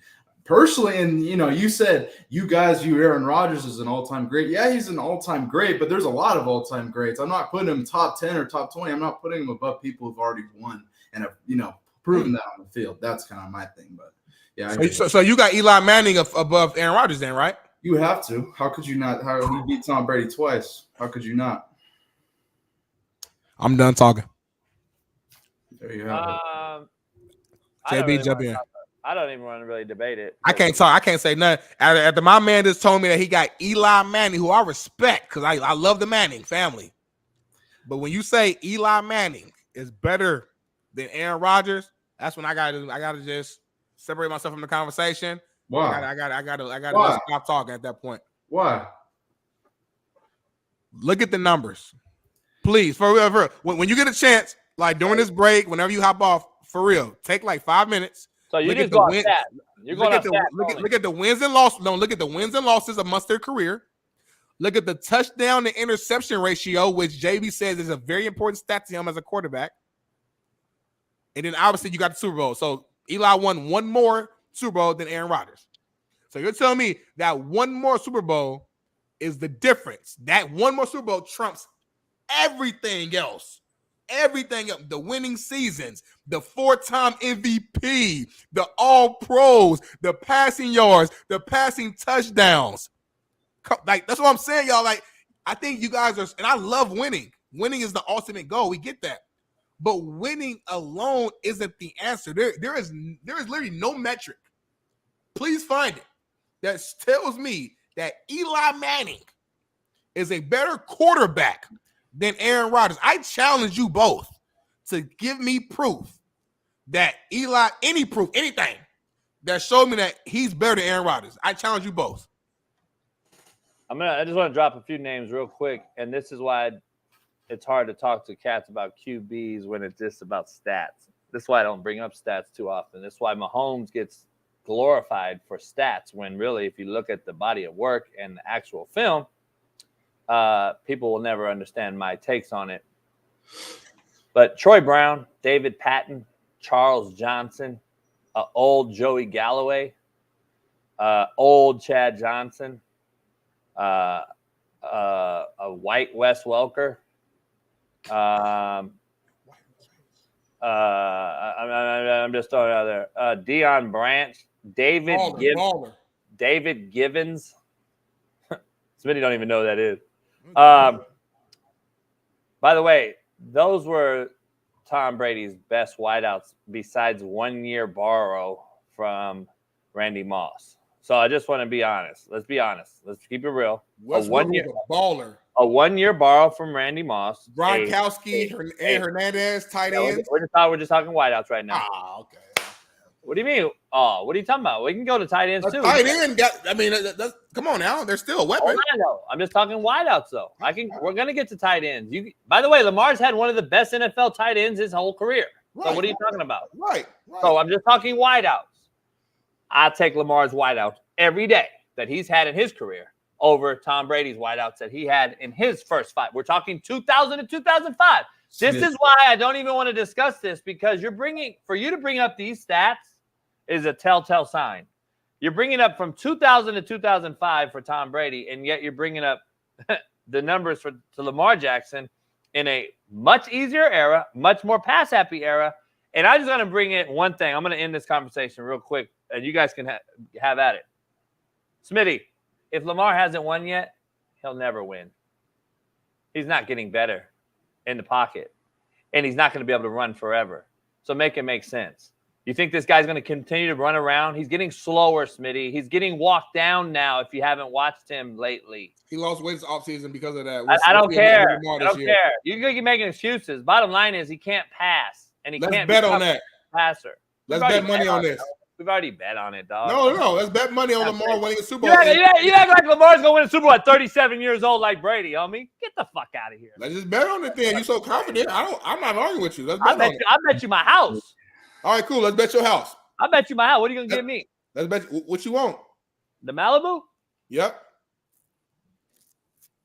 You got to have an equal fucking deal here, homie. Okay, well, don't give me out. Bet me some other shit then. All right, Bailey, go ahead. What do you got to say? Bet me Cali. I want your dog. Last thing I'll say, man, Eli Manning beat Tom Brady, Darnell. Tom fucking Brady.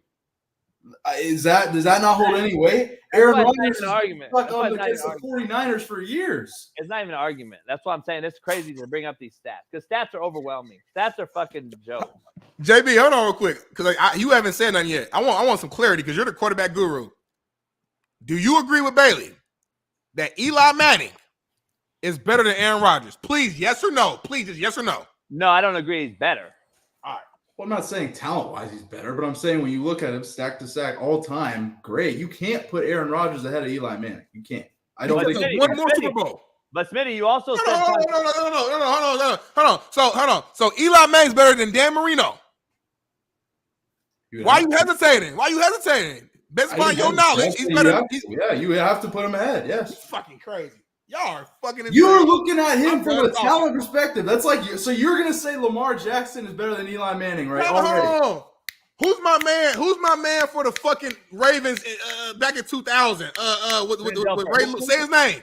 Trent Dilfer. Trent Dilfer is better than fucking Lamar Jackson. You gonna tell me that? You don't believe that, man. That's why you say you don't believe that, man. Trent Dilfer has delivered and Lamar hasn't. I don't know how you can argue that right now. All right, so moving forward, we only bet. Okay, so the way we rank quarterbacks. Oh, no, you're moving the goalposts. No. The way we rank quarterbacks has shit to do with. I don't give a fuck what their numbers are. I don't give a fuck how they perform all season. I don't give a fuck what their numbers are in the playoffs. If you're the starting quarterback of a team that wins the Super Bowl, that's how we gonna rank you. So that's cool. That's easy for me. Cool. So cool. Brady at the top, of course. He got 7. Fuck his stats. He got 7. Boom. Brady. Then we go. We got 5. Montana. Boom. And then 4 is Bradshaw. They tell you Bradshaw got 4 or 5. Bradshaw got 4 or 5. JB rings. 4, I think. 4. Okay. Terry Bradshaw, third best quarterback of all time. And then from there, it's a lot of 3s. You got Mahomes. He got 3. You got Elway. Got 3. Elway got 2. Elway got 2. Oh shit. I'm sorry. Take Elway down there. Fuck it. So Mahomes better than Elway, JB, right now. He's better than Elway. Aikman has 3. Aikman got 3. Cool. All right. Aikman's above Elway. Cool. A lot of 3. And then 2. A lot of 2. So we got Payne. Then we got fucking. Okay, cool. I like this. I'm going to do my top 10 quarterback list for tomorrow's show based upon Bailey and JB's criteria of what makes you the best quarterback. I love it. Let me ask you. I have Russell Wilson right behind me. And would you say that Lamar has accomplished more than Russell Wilson? Would you say Lamar is better than Russell Wilson? How would you view that? Because I feel like I don't hear you talking about Russell Wilson at all like he's an all-time great. And Russell Wilson has accomplished this. I think Russell Wilson's a Hall of Famer. I think Russell Wilson's a Hall of Famer because Russell Wilson has numbers. He had my eyes worked and he won. He did everything. So to me, winning is important. I'm not crazy, but it's like winning. And then what did you also do though? I didn't forget Seattle. Russell was a beast in Seattle. These last few years have kind of watered down the memories of people of what he was. Russ was a fucking monster, though. He could run. He had rushing yards, rushing touchdowns, could throw the ball accurate. He was a leader, and he won. Like, Russell did everything. So that's why Russell, if you said Russell's better than Lamar, I'm cool with that right now. I'm cool with that. That makes sense. That probably is probably true right now. But there's certain names I'm like, bro, like, I hear what you're saying, but like my eyes do work though. Like for like Joe Burrow, he young, but like Joe Burrow, Josh Allen, some of these cats, they haven't won yet. But like I can't just say that like Joe Flacco's better than Josh Allen. I don't believe that. He had a hell of a playoff run. I know he got Super Bowl. Shout out to him. But we all played football and coached it. Some people just don't win necessarily. Like think about basketball. Charles Barkley is an all-time great. I think JB said that's like his, if I'm not mistaken, you might have called like your second favorite power forward behind Kevin McHale, I believe. And he never won, but we saw the game. We saw what he did. We saw how great he was. It's not just winning and that's it. I wouldn't even bring in basketball. You can't compare it. That's a whole different conversation. I see people in the chat saying that. That's a whole different conversation. To me, basketball is a stronger argument because basketball, you have more power as an all-time great player to actually control the whole scenario of the team. For the longest, Peyton Manning didn't have great defenses on the Colts. To where like our offense is putting up 30-some points a game, but if the defense is giving up 30-some points a game, then it ain't gonna fucking matter. Aaron Rodgers, the one time you gave Aaron Rodgers the top 10 defense in his career, the one time he's had his entire career, what did he do? Super Bowl champion. Boom, point blank period. Tom Brady, damn near every Super Bowl, if I'm not mistaken, had a top 10 defense. I think 7 of his rings, at least 6 of them, top 10 defense in the NFL. That matters. Football, the thing about football is such the team sport, as we all know, to where I can't control everything. I could be out here balling my ass, doing everything I can as a quarterback on the offensive side. If the defense lays an egg, what can I do? Josh Allen took the lead against Patrick Mahomes in the AFC Championship with 13 seconds left. He did everything in his power. Patrick Mahomes goes down there and they fucking score and they win they go to overtime and they win the game. Josh Allen never sees the field again. So now we're looking at Josh Allen. Well, you didn't win. You didn't win, bro. You're not that good. It's like what? Like what? I couldn't do anything. Let me bring in some relevant. I'm cooking right now. I'm fucking cooking. I'm in my bag. No, you're not. You can't compare quarterbacks to any other sport, by the way. I'm cooking, JB. Stop. Give me my props. Give me my props. There's no props because you can't compare quarterbacks to any other position. Number one. Number two, real quick. This is why this era and generation living on stats doesn't correlate with me. This is why. Since taking over as the Chiefs starter, Patrick Mahomes has thrown 53 interceptions. Listen to what I'm telling you. 53 that has been called back by penalty.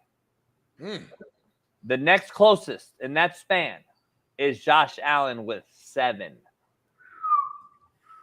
This is the reason why stats are overhyped and overrated when you break down these quarterbacks. My eyes work too. When I break down the film, I see bubble, screen, bubble, screen, and then we see fantasy points say, oh, he's the greatest ever. But I've seen guys protected in this game in 4 Super Bowls, to be precise, in Patrick Mahomes. And I've seen guys who also get fucked over and have the raw end of the stick. And in our case that we're arguing, Aaron Rodgers, we can argue, has been fucked over by his defense and some bad situation play calling in late games with the Niners, because we've all said can't beat the Niners in the playoffs. But then I can flip the coin and say, well, Patrick Mahomes, to be honest, until last year, didn't even have a mediocre performance in a Super Bowl. Got blown out and was a fucking shell of himself in Tampa Bay Super Bowl against 41-year-old Tom Brady. So stats to me don't really tell the whole thing. Not when I compare a Lamar to a Tom Brady. It's a laughable comparison. But I think in the future moving forward, and the next 30-year-old in 30 years will sit here and say, oh, Lamar Jackson had these stats. He's the greatest ever, and he's never done anything. This is just keep being pushed. These stat lines keep being pushed. Stats don't tell shit no more, dog. Can't hit the quarterback. Can't reroute the receivers. You can't fucking hit. You can't do anything. The game's changed. It is what it is. There you have it. I respect you, brother. I respect you, JB. This is a great debate, great discussion. Chat, let us know who won, whose side you're on. And do we got a commercial break, Bradley? What's next? Yeah, let's go ahead and take a commercial. We'll be back in 4 minutes. I don't need one, but go ahead. I'm going to sit right here the whole time. All right, peace. Peace.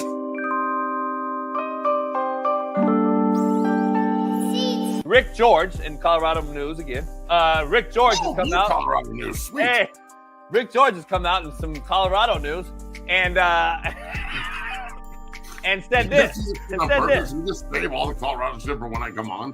Yeah. The only ones that are for you are in this room, in this building, and our fan base. Everybody else is against you.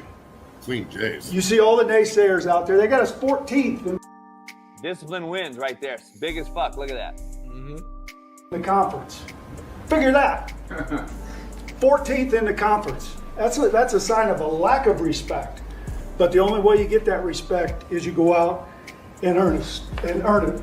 Why is he reading off the thing? It's about us. And I believe that you have to have an appetite for hard work. You gotta want it. Every day that you come in here, when you go down and see Mo and the team down there, you gotta want it. You gotta want to win that championship so bad that nothing else matters. Now, look, be real careful, you two, going in on my man Rick George. I ain't gonna hear it. I know Rick. I'm cool with Rick. I'm cool with Rick. Me and Rick. Be real careful here. Hey, let me ask you something. First of all, I don't like that he's reading off the thing. I know Rick. Who gives a shit? It's notes, dog. Because I know Rick well enough, so he should have came in there and been like, "Hey man, we're ranked 14th. Fuck that, let's go." He did. That's what I want to see. I don't want to see. It's just notes, JB. Shit, man, can't even note. You got man, notes. JB, you know he hates notes. As a coach, like, you should. I hate notes. I hate it. To be here in heart. You don't like notes? You don't want your players taking notes? No, yes, my players. The coach well, notes. I want everybody taking fucking notes, dude. No, no. Matt's misunderstood. I'm so confused right now. Why is JB saying when the coach's approach is talking to the team or like a speech to hype them up, whatever the case may be, it should be like natural. It should be from the brain, from the heart. You don't know. Okay, that's fine. Okay. Well, come on, Matt. Come on, Matt. Matt. It's a pretty funny thing to criticize, bro. He's the fucking AD. Okay. Again, you're really reaching on this one, homie. He looked at his notes like twice. Do it, JB. And I'm doing Robert. Do Robert Saleh. The crow came down. Make sure you guys understand when the eagle flies, the crow could eat the eagle, and then you get two crows. And then, listen, HBO, I know we're on Hard Knocks. Goddamn. The eagle flew down, and Aaron Rodgers, he was going to stay healthy this year. Get the fuck out of here, man. It's so disinterested. I'm so fucking disinterested when I see a guy with notes. When I see a guy with notes as a head coach or a GM or an AD or a fucking owner, I don't need to see notes. Here's the thing about it. Matt, he said something though he said something that's gonna piss you off though, and I have to piss you off before you leave the show. I want to piss you off before you leave the show so we can get a good vertical. You can't make me mad, motherfucker. Here's the thing. He said one thing that stood out to me on his note cards. And what he said was, that should make you mad on blatant disrespect on how they have us ranked 14th. Why? Sure. Motherfucker, what have you done? What have you done in Colorado to deserve higher rankings? How are you ranking? Why should you be ranked higher than 14th? So let's do it your way. You're ranked 14th, and that's where you belong. You all suck. Get better. That's not gonna work. Fucking right. That's it, Matt. That's it. It's exactly what I would have did. Exactly what I would have did. Here's what it's been right here. All right, guys, listen. They got us ranked 14th. Okay? Fucking 14th. 14th. And guess what? I'm going to give them a big shit fucking sandwich that we're ranked 14th. You know why we're 14th? Because we ain't done shit yet. We ain't busted a grape in a fruit fight yet, motherfuckers. So how about you fucking get off your soap story and feeling sorry and get your motherfucking asses ready to go win the goddamn conference. Now let's go and go. Yeah! Yeah! That's what they would have did. Fucking book. Got y'all ass beat. When they got your ass beat game one going against Ball State in Matt's Colorado. Look, I personally think that Rick George is a G, and I love him, and he does a great job. He's not up there to hype everybody. He has been there forever, though, and seen greatness. He was part of the staff when they won in 1990. So it's a dope name, Rick George. He's been around, bro. Everybody knows Rick. So I think that him using a notepad or whatever, if that fires you up, then okay, that's what hill you want to die on. But I think he's actually done a really good job, and I don't have a problem with this at all. No, I have no issue with that either. I was fucking around, but I'll tell you this, bro. I don't know if I've ever been more nervous for the start of a season in my entire life. Yeah, I'm talking about the fact that he said North Dakota State is scaring the shit out of me.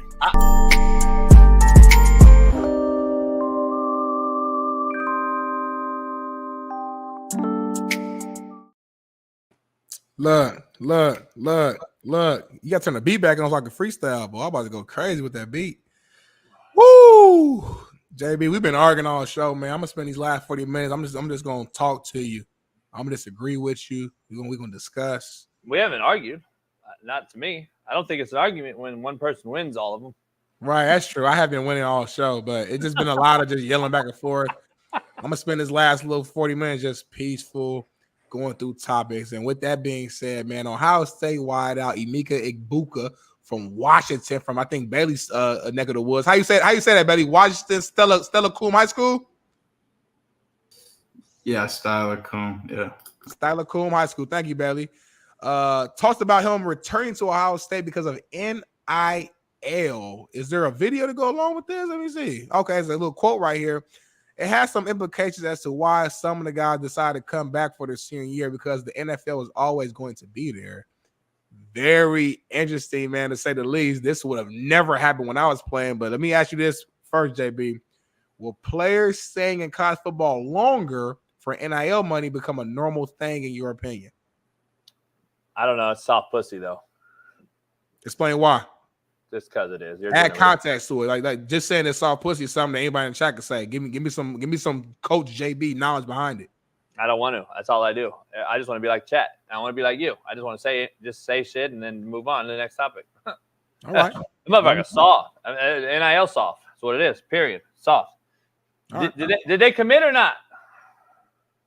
They commit, yeah. Oh, okay. So he committed, and then he decommitted, which is not a real word. No. He's just returning to Ohio State. Yeah, and then it was NFL. Yeah. I get it. But I'm saying that's what they do every day. This is what the new generation does. They commit, then they leave, and then they commit to a bag of money that they apparently were going to get from NIL. Then if something goes south, and then they leave, and then they say they didn't give me what they got me, and blah, blah, blah, blah, blah, blah. It's all a bitch shit. Next. All right. Well, what I would say is I think that this will happen more, and I do believe that this could actually lead to seeing a better product at the collegiate level because we have more veterans. We have more OG players. How's it better? Experience, been playing there for a long time. How's it better? For example, Emeka Egbuka is a big time. He's an NFL receiver right now playing in college. So you're going to see more big time names stay at college and be able to perform. Oh, so now you can play more games. But before you can't, you have to hold out. Somebody at college level. Exactly my point, homie. So you're going to play more college games so you can play less NFL games? Make it make sense, homie. Come on, dog. Yeah, this shit is an ignorant ass fucking discussion over and over and over and over every day. We'll defend one side of the house. We won't defend the other. Well, it's okay to play college longer because they get NIL money. But then when you go to the NFL, opt out, sit out, and load manage. Like, come on, homie. Make it make sense. It's not making a better product. It's making it a worse product. I've been saying it over and over. The NFL is the worst I've ever seen it, and it's because of these things. Why do I want an 8th-year fucking college player playing for my team? Seriously. You want a 4th or 5th-year guy, though. Seriously, though. Like, come on. What are we doing, homie?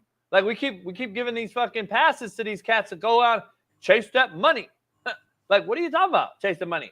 How about get into the league and make this money in the NFL, which you signed up to obviously ultimately make, right? We want to be NFL players, right? That's like the top of the line, right? That's the best line, right? Isn't that like the cream of the crop? I want to make the NFL. Yeah. It's not anymore, homie. It's not. These cats will play 8 years of college because they're getting $1 million instead of a rookie deal in the NFL. They'll play 8 years. And then when they get to the NFL, guess what? They retire to be TikTokers. They fucking don't care about this game no more like they used to, homie. This is just what it is. It's fact. I'm tired of it, homie. It is what it is. Go ahead. Let it be. Just let it crumble. Let it crumble. Let the football crumble, homie. Do you think it's a majority, though? Do you think majority of people don't care of the game? Like, I still think a lot of players still care about football, JB. That's what you know what I would love? I would love, I mean, you got some type of brand deal where we could like travel around and like really get to see the eyes of these players and like talk to them and be around their practices. Cause like I know you still got, you got an ear to the streets and stuff. You got like it's different between actually, you all right? Bullshit. You all right? Yeah, bullshit got me in my mouth. Yeah, I think it'd be good to just be around it a little bit more. I think that will allow us to really see. Because right now, you often just say all players are soft, all these players are soft. Don't know when to play the game. Don't nobody love it. And I think that's just like it's kind of like a cop out. It's just like an easy thing to say. But like, I just, it's hard for me to believe that these cats just don't know. Nobody love the game. Like, just 85% of these guys don't love the game. Nah, it's definitely a percentage of them who don't love it, or they do love it, but their priorities are not football first. I do agree with that, but I still think there's a ton of just guys like a Cam Jordan, who he's an NFL vet, but I'm using him as an example because he's a guy who comes from money, who don't need the money, but loves football. There's guys who still love football, bro. I can't believe that. I can't believe that it's so just one-sided. And my thing is, we're gonna be mad because a player wants to stay in college longer. Okay, let's say I'm just a guy who I won't have an NFL career. This is it. Okay, I'm gonna maximize my chance to play the game that I love, make as much money as I can to set myself up for success once I start my career. What's wrong with that? Or if I'm a Mika Ibuka, I want to finish what I started at Ohio State, try to win a natty, also make this guaranteed bread, this NIL dollar that I'm gonna make going into my last year, and then still go to the NFL. To me, it's like, I don't see nothing wrong with it. I think we just get mad at the player for no reason at this point. But anyway, moving on to another college football topic, man. Florida State head coach Mike Norvell says transfer QB DJ Uiagalelei has been remarkable in FSU fall camp. Remarkable. Powerful, strong word. You know this cat. You've been kind of supportive of DJ over the last few years, I feel like, in terms of this potential. Let me ask you this. Will DJU have a resurgence with another new team? Listen, man, like I said, his dad and his uncle are good friends of mine. Coach with them, grew up with them. And, you know, then they'll know that I'm being honest. I don't believe so. Here's the reason. I think he's going to have a decent season. Like, I think he'll be sufficient and efficient enough to win them games. I don't think he's the guy to get him over the hump to win a natty, and I don't see him projecting to the next level. And that's ultimately how I judge a college quarterback. Is he going to be good enough to excel at the NFL level? And that's where I think the ball stops for me. That's I hear you. I mean, I always look back. I know it's been years ago now, but I remember when Trevor Lawrence got hurt. He was on Clemson, and he first got his start. I think it was against Notre Dame. He looked phenomenal. They lost the game, but it was a close game. It was a shootout. He looked phenomenal, and I thought at that time he was going to be the next great Clemson quarterback. And it just seemed like that was such a long time ago now. And his highs are high. Like when he's like at his peak, he's a really good quarterback. But I think it's the inconsistency that concerns me. And it's like, man, I just don't know. He continues to transfer, new offensive scheme.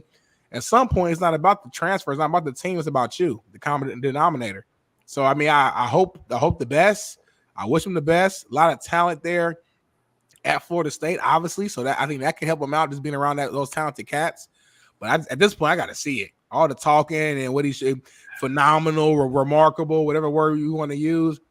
Practice is cool. We got to see that in the game, man. I'm sure he looks good at practice because he has an arm. He has the talent, but it's not necessarily translated all the way. So I don't know, man. Apologies for saying his last name wrong. I'm not trying to be disrespectful. I really don't know how to say his name. If Josh Fele, if you could spell it out phonetically in the chat so I can look at it, that'll help me out. I appreciate you, but I've always struggled with Uiagalelei. Here's the issue I have. I don't believe he has the it factor. That's all. No knock on him or nothing, but I just don't think he has the it factor. Hey, some of us don't. I mean, people on this show don't have the it factor. Some of us do, so I get that. I mean, I'm just saying, people don't realize the it factor is a big thing. Like, we can argue that Aaron Rodgers lacks it.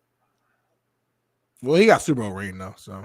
I get it, but I'm just saying, if you really look at the it factor, Peyton Manning was lacking the it factor for his whole career until he finally won and got over the hump. Like, that was something I used to say all the time. Peyton lacked the it factor. Every time he would lose in the big game and couldn't get over the hump, he lacked the it factor. I think Josh Allen is in that boat right now.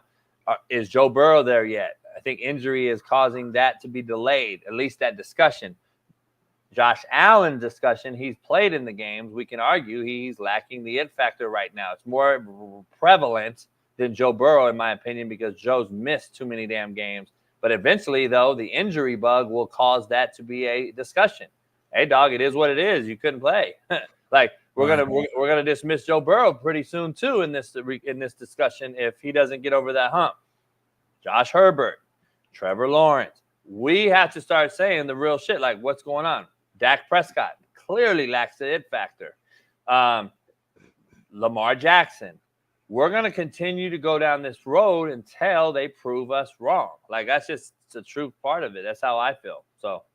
So basically, yeah, until you win the championship, you lack it factor. Basically, it's kind of your mindset. I don't know if it's about winning the championship. If you like Dan Marino, I believe had the it factor. I don't believe his team was ever good enough to ever win. Gotcha. Aaron Rodgers has had several teams that should have won. That's fair. Because I equate it to Matthew Stafford being in a horrible organization, having really one good other player with him in Megatron, and he did everything he could, but that team and organization had no business being in no Tampa real run. And he goes right to the Rams, wins it right out the gate. Like, we can argue, damn, if he was really with a competent team, maybe even in Green Bay, how many Super Bowls does Matthew Stafford have? Like, that's kind of how I equate this thing. Like, I'm looking at shit. Derek Carr clearly has no it factor. Like, it's clear as day. It's not like you saw a completely different guy in New Orleans than you saw in the Raiders. It's the same dude, homie. Like, let's be honest. Like, there's it factor which puts you over the hump. Tom Brady has maybe the greatest it factor, maybe has the most it factor DNA of all time. Right. Followed by Tom Brady, followed by Joe Montana, and Patrick Mahomes, Troy Aikman, the guys that actually got it done when it mattered. I say all the time, Tony Romo, skill set wise, top 10 in my opinion of all time. No it factor.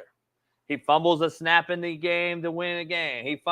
That's it factor, homie. You either get it done or you don't. Like, there's really no fucking debate about it. Like, there's no argument. It's not a knock. I'm not saying Eli Manning, contrary to belief, had the it factor. Mm-hmm. He beat a dude that his brother couldn't beat. Just throwing that out there. Well, his brother beat him, but I hear you. Who struggled for a while. Yeah, brother beat him in the AFC Championship. You know, Indianapolis, Indiana. In that dome. After being beat 6 was times. down by like 18 points, 21 points, came back in second half, outplayed him, outballed him. Marlon Jackson gets an interception to end the game against Tom Brady, falls on his back, points his arm into the air. We go to Miami to beat the Chicago Bears in the Super Bowl on that rainy day. But yeah, I understand what you're saying. Moving on though, man. You always talk about relevant, but you won't even talk about the other 6 that he lost before that. Moving on to another topic though in college football, and this one we really need our homegirl Michelle on. Maybe we can bring Michelle on tomorrow. It's been a long time. The NCAA is reportedly ready to issue a notice of allegations against Michigan football, JB. Notice of allegations. Obviously, we know there was the sign stealing going on last year. That was the big situation. So I'm assuming that's all they're talking about. But there was other noise too, even before the preseason, things like that. What's your just, I guess, I mean, we don't have a lot here, but just in general, I guess, what do you expect to see? What do you expect to potentially happen from these allegations? Just what does your gut tell you? I don't know. It's bullshit. I wish Michigan would hire some attorney firm, law firms, sue the fuck out of NCAA if something does come down. Because it's a joke. It's a joke. This should be just washed under the rug. Who really is going to be mad if the NCAA just says, all right, we're not even going to bring it up no more. It's over. Nobody. But now they'll bring it up and do something because Jim Harbaugh left. And now we got a guy that's – so – this is why the NCAA is a fucking non-caring assholes of America. This is why players should have been getting paid since I was playing or way before me. This is why. Now, I don't agree with how they get paid now. I'm just saying I've always agreed we should have been paid. This is why the NCAA is absolute fucking. I'm going to be nice here. The judge, the jury, and the executioner. But yet they'll still get away from paying anyone and everyone. They will come out now and absolutely fuck over this young head coach and his program moving forward, but would allow them to continue to play and win a national title last year, even though they suspended the head coach 2 different occasions.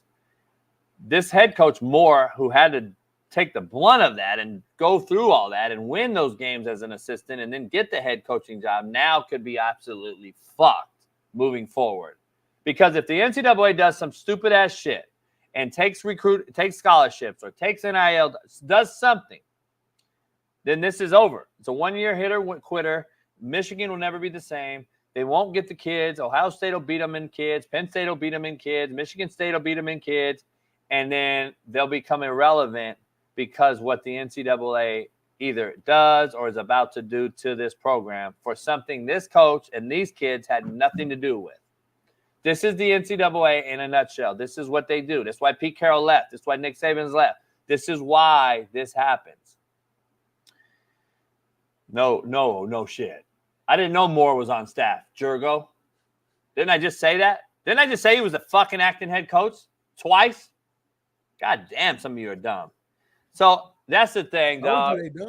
That's just my thing. Like, why would you cripple this man's newly hired head coaching reins and regime for something that happened that's really not it's really a joke.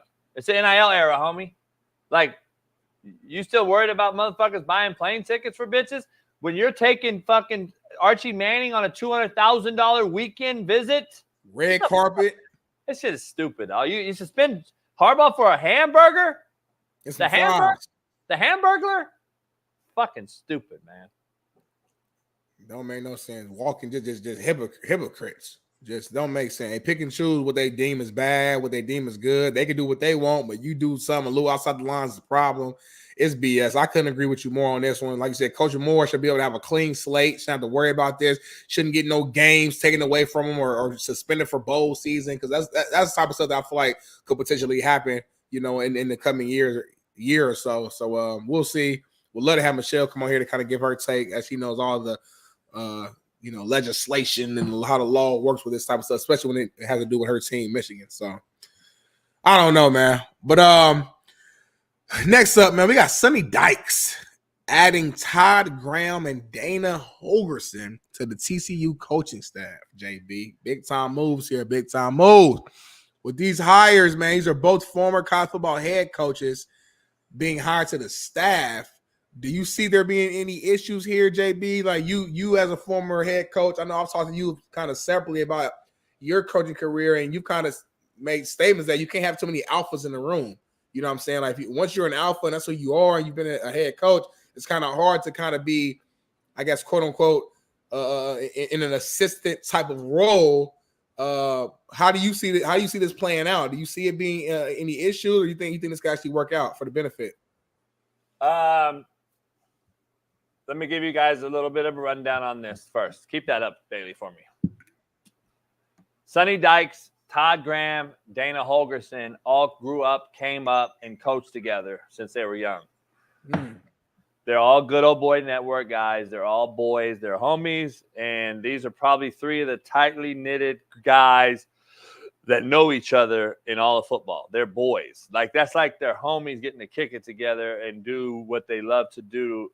Let's just say you got two of your homies at Fox, and you guys were actually running Fox and got to hire your homies doing it. This is what they did. This is all this is. So there is no alpha male issue here. There is going to be no issue here. These are three homies that are going to be able to sit there and be cool about everything that goes on, because the other two know this is just getting them another interview as a head coach in a year. It's helping me rub my back. I rub your back. That's all this is. Got you. Okay. Thanks for that education. I had no idea that was the path along the journey. Now, you said that you would never, moving forward, hire one of your homies as one of your head coaches or one of your coaches on your staff. Can you explain that? I know you've done it before. I just want to hear it again. Explain why. Yeah, because you can't demand greatness from them. You rip their ass when they're late. They think they can do things that the other coaches cannot do. It creates a rift in the locker room. Now, let me clarify my situation to this. These are guys making millions of dollars who have made millions of dollars at a Power 5 level, to where this is now all about acceleration of your career, to where I'm gutting young kids and creating them and molding them as to how to be a coach. These guys aren't needing to be molded anymore. They're already set in their ways. This is just a elevation to get another head job because they've already been a head job. I don't have my homies that have been head coaches who I hire, and I'm just moving them along in JUCO or something. You can't really compare the differences. My difference is I wouldn't hire, like, let's say Spree or you or somebody that doesn't really, just because they're my homie, because there'd be a major problem when you can, you kind of lackluster, half-ass it and expect me to cover up for you and be lenient on you, but rip the 21-year-old free kid because he did the same thing. That's the difference. If we're all making millions and shit, and these guys have been head coaches already, then it's a different ball game. So it's just hard to compare those two. I want it at my level. That makes sense. That makes 100%, man. So moving forward, man, to some NFL. Bryce Young, man, was seen lighting it up at Panthers training camp. All this training camp talk, we got some guys throwing picks and they're looking horrible. The other guys lighting it up. It's like whatever they decide to show is what we're going to see, what we're going to talk about. Saw him throwing a touchdown pass to Deontay Johnson, former Pittsburgh Steeler, who, there was some controversy with him last year in terms of effort and blocking and things like that. But talented guy nonetheless. And I guess, what do you think about Bryce Young and him going to his sophomore season? I mean, last year was pretty damn bad. It's kind of hard to take a step back, I would say. Do you feel like we'll see like a huge just improvement year from Bryce Young? I do. I said it the other day. I think that he has an opportunity to be much more improved, much better. Will the team be better, I guess, is the question. How much better? I think they'll be better. How much better? Right. Because I don't know. Like, this isn't a team I hope we're sitting here thinking they're going to win the fucking South or be a playoff team. Like, this team's far apart, far away. Yeah. It won 2 games last year. Can they keep him upright? Can they at least allow him to play? Can he stay upright and be efficient? Can he play through the season? Can he not get sacked more than any other fucking human ever in the history of fucking football like he did last year? Like, can we make sure this little frail kid can actually stay upright and get rid of the football? He's got a quarterback guy. He's got an offensive-minded guy in Dave Canales, JUCO guy, California guy. Can he be the guy that changes Bryce Young and gets him better? I believe that he can only go up from here. So I do believe he'll be better. That's really the bottom line. He'll be better. Yeah, I mean, he threw 11 touchdowns, 10 picks. The team won 2 games last year. He was running for his life all damn season long, every single game. So to your point, it's almost hard to take a step back. I mean, they had a pretty decent draft, made some moves in the free agency to help improve that team. I think, I can see him going out there throwing, 18 touchdowns, maybe 10, 9 to 10 picks, 8 to 10 picks, you know what I'm saying? And at least being able to show some flashes. I mean, this guy is a guy who, I mean, he was drafted number 1, right? Was he number 1 overall pick? Yeah. Number 1 overall pick, right above CJ. Going into that draft, people didn't know if you wanted CJ, you wanted Bryce. I was more of a CJ guy just from watching him at Ohio State, but Bryce Young was phenomenal at Bama, well coached, disciplined young man, very accurate ball spinner. Like, the guy has the tools. My only concern is that sometimes when you get in a bad situation, as you listed with like a Sam Darnold in your career, bad teammates, bad structure, bad organization, that can mess you up mentally more than anything. So I'm hoping that he has the mental strength and fortitude to be like, all right, forget last year. That was last year. This is a new year, new season, new situation. I know more. I have more experience. Let's see what he can really do moving into his sophomore year. And I thought he showed some flashes late in the season too. So that's what kind of brings me some hope that he might be able to turn it on to like another level, another step. So like you said, we'll see. Here's the thing, though. If you watch Bryce Young and watch his film, as I did late in the year last year, he was playing really, really good. Like, for that team and that particular situation that he was in, he actually grew and got much better as the year went on. And if you don't know that, then you just don't know football and don't know quarterback play. He actually got much better. So I would expect him to excel and continue that and catapult off of that and grow and be better. That's all I'm saying. He did get better. Let me ask you this. In 5 years from now, we could fast forward into the future. If someone were to tell you that CJ Stroud was at the same, or that CJ Stroud and Bryce Young were at the same level in terms of just how great they're playing in the league in 5 years from now, would you be shocked to hear that? No, I wouldn't be shocked. I think CJ's different. And those two guys are the same, kind of grew up together, playing together. Right. Right here in Cali, they grew up playing all the same.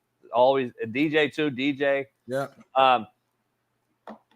I wouldn't be shocked, but I think the teams matter, organizations matter. The Texans are on a crash course with a Super Bowl contending team. Carolina, at least, is 3 years away if they continue to do positive things. Right. And let's be honest, I can't answer this question right now based on current politics and other things. But would you rather be in Charlotte or Houston as a free agent? Houston, for multiple reasons. I'm just saying. So for multiple reasons, Texas is an income tax, is a state tax free state.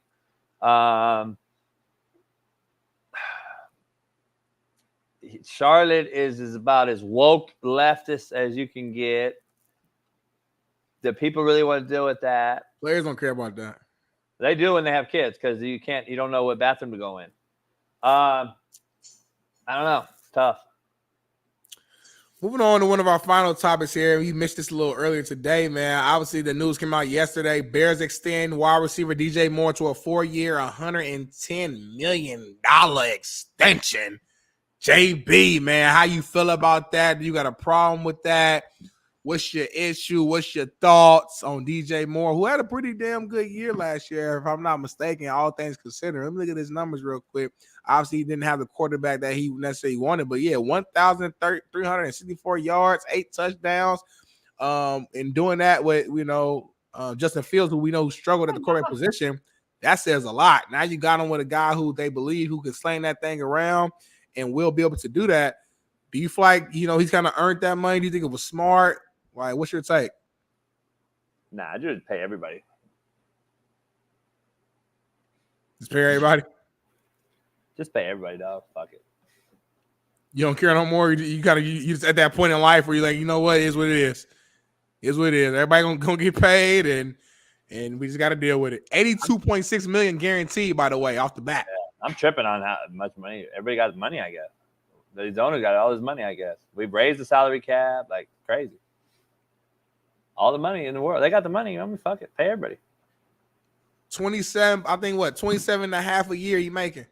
Which again is crazy, really good money, but it's not top of the market. They didn't give him Justin Jefferson money. They didn't give him Amon-Ra St. Brown money. They didn't give him he's up in the top tier. I think top 5, if I'm not mistaken. But he ain't number 1. He ain't reset the market. So because of that, because of where the market is at, I know the number sounds crazy, but again, that's not where the market is at. That sounds about right for what he produced and what he's shown. This actually, I think it's a good contract, it's a good deal. He's very explosive. If Caleb is even close to what people are seeing him or predicting him to be, then this guy could go out here and have a 1,700-yard receiving season, 12 to 15 touchdown, season, if Caleb is who y'all think he is. So, what's up there, JB? I just caught it. Boom. Epiphany. I got an epiphany. Okay. Can I go back to the Michigan take and then we clip this vertical, Bailey? Because I think it's going to be something nobody else will ever say. Say it perfectly. Start off with it. Hold on. Before you say it, whatever your main take is with this, start off with that first. It'll make the views and the reach of your vertical go further. It'll be stronger. Say it with some fucking bass in your voice. The first line is everything, and then go into your explanation. Boom, go. Make it make sense. Michigan is about to get hit by the NCAA. Make it make sense, NCAA. Why? Because of sign stealing allegations? Make this make sense. We're going to absolutely destroy a program and villainize them for stealing signs but will allow a kid to transfer 4 times in one season. Make it make sense. What is the difference, Smitty, with a kid leaving Michigan, transferring to Ohio fucking State, and giving the coach the motherfucking playbook? What is the difference in a kid leaving Alabama and transferring to Georgia and telling the coach what the coach's signs are? What is the difference in a kid leaving Iowa and going to motherfucking Michigan State and telling the coaches this is what we call cover 2? This is how we signal slant. This is what our protection is. What is the fucking difference, homie? There ain't no difference.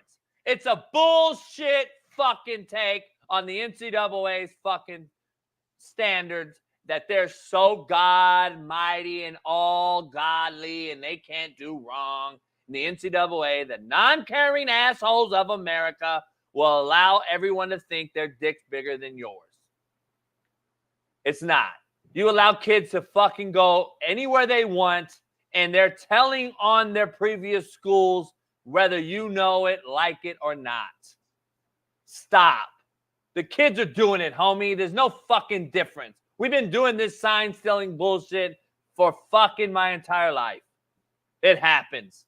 Stop trying to make sure that everyone knows you're the fucking God, you're the angels, Jesus of the college football world. You're not. Stop.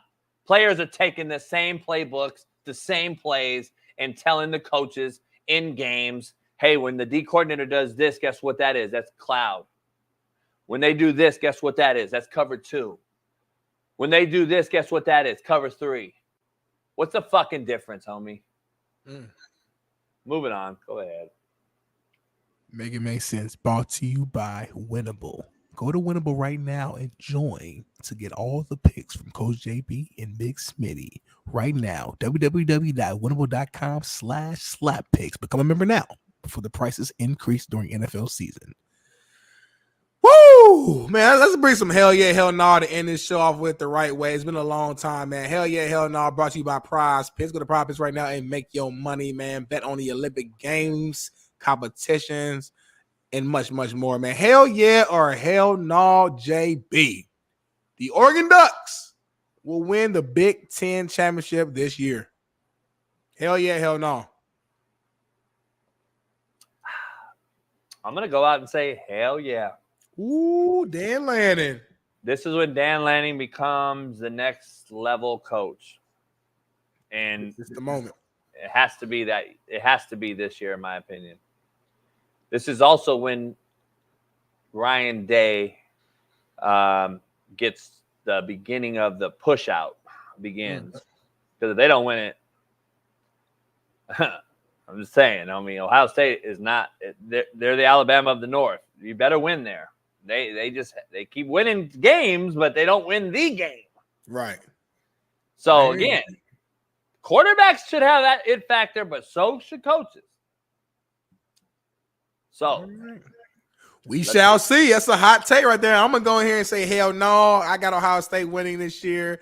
I think Oregon's definitely gonna be in contention. I got a ton of respect for what Dan Lanning is building over there. The athletes they got over there, man, it's gonna be very exciting to see these guys compete this season. But I got Ohio State getting the edge. Hopefully, their quarterback play. That's the main question mark is the quarterback play. How good will this new cat be at the position? Because everywhere else, Ohio State is loaded. So we shall see. But I'm gonna say hell no. Moving on to the next one. Hell yeah, hell no. Caleb Williams will be NFL Rookie of the Year this season.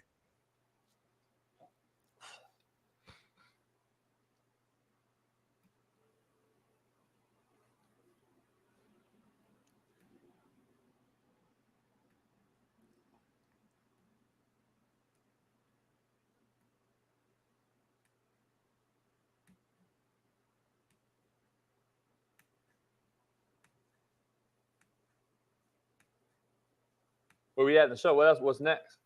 Hell yeah or hell no. Caleb Williams will be NFL Rookie of the Year this season. Bailey, my mic went out or so. I don't. Or did you censor my shit, Bailey? not to hear dumb shit? Because let me see. Oh, you hear me? I hear you now. Yeah. You hear me? I hear you now. Hell yeah or hell no. Caleb Williams of the Chicago Bears my mic will be NFL Rookie of the Year this season. Hell yeah, hell no. Mike went out. What'd you say?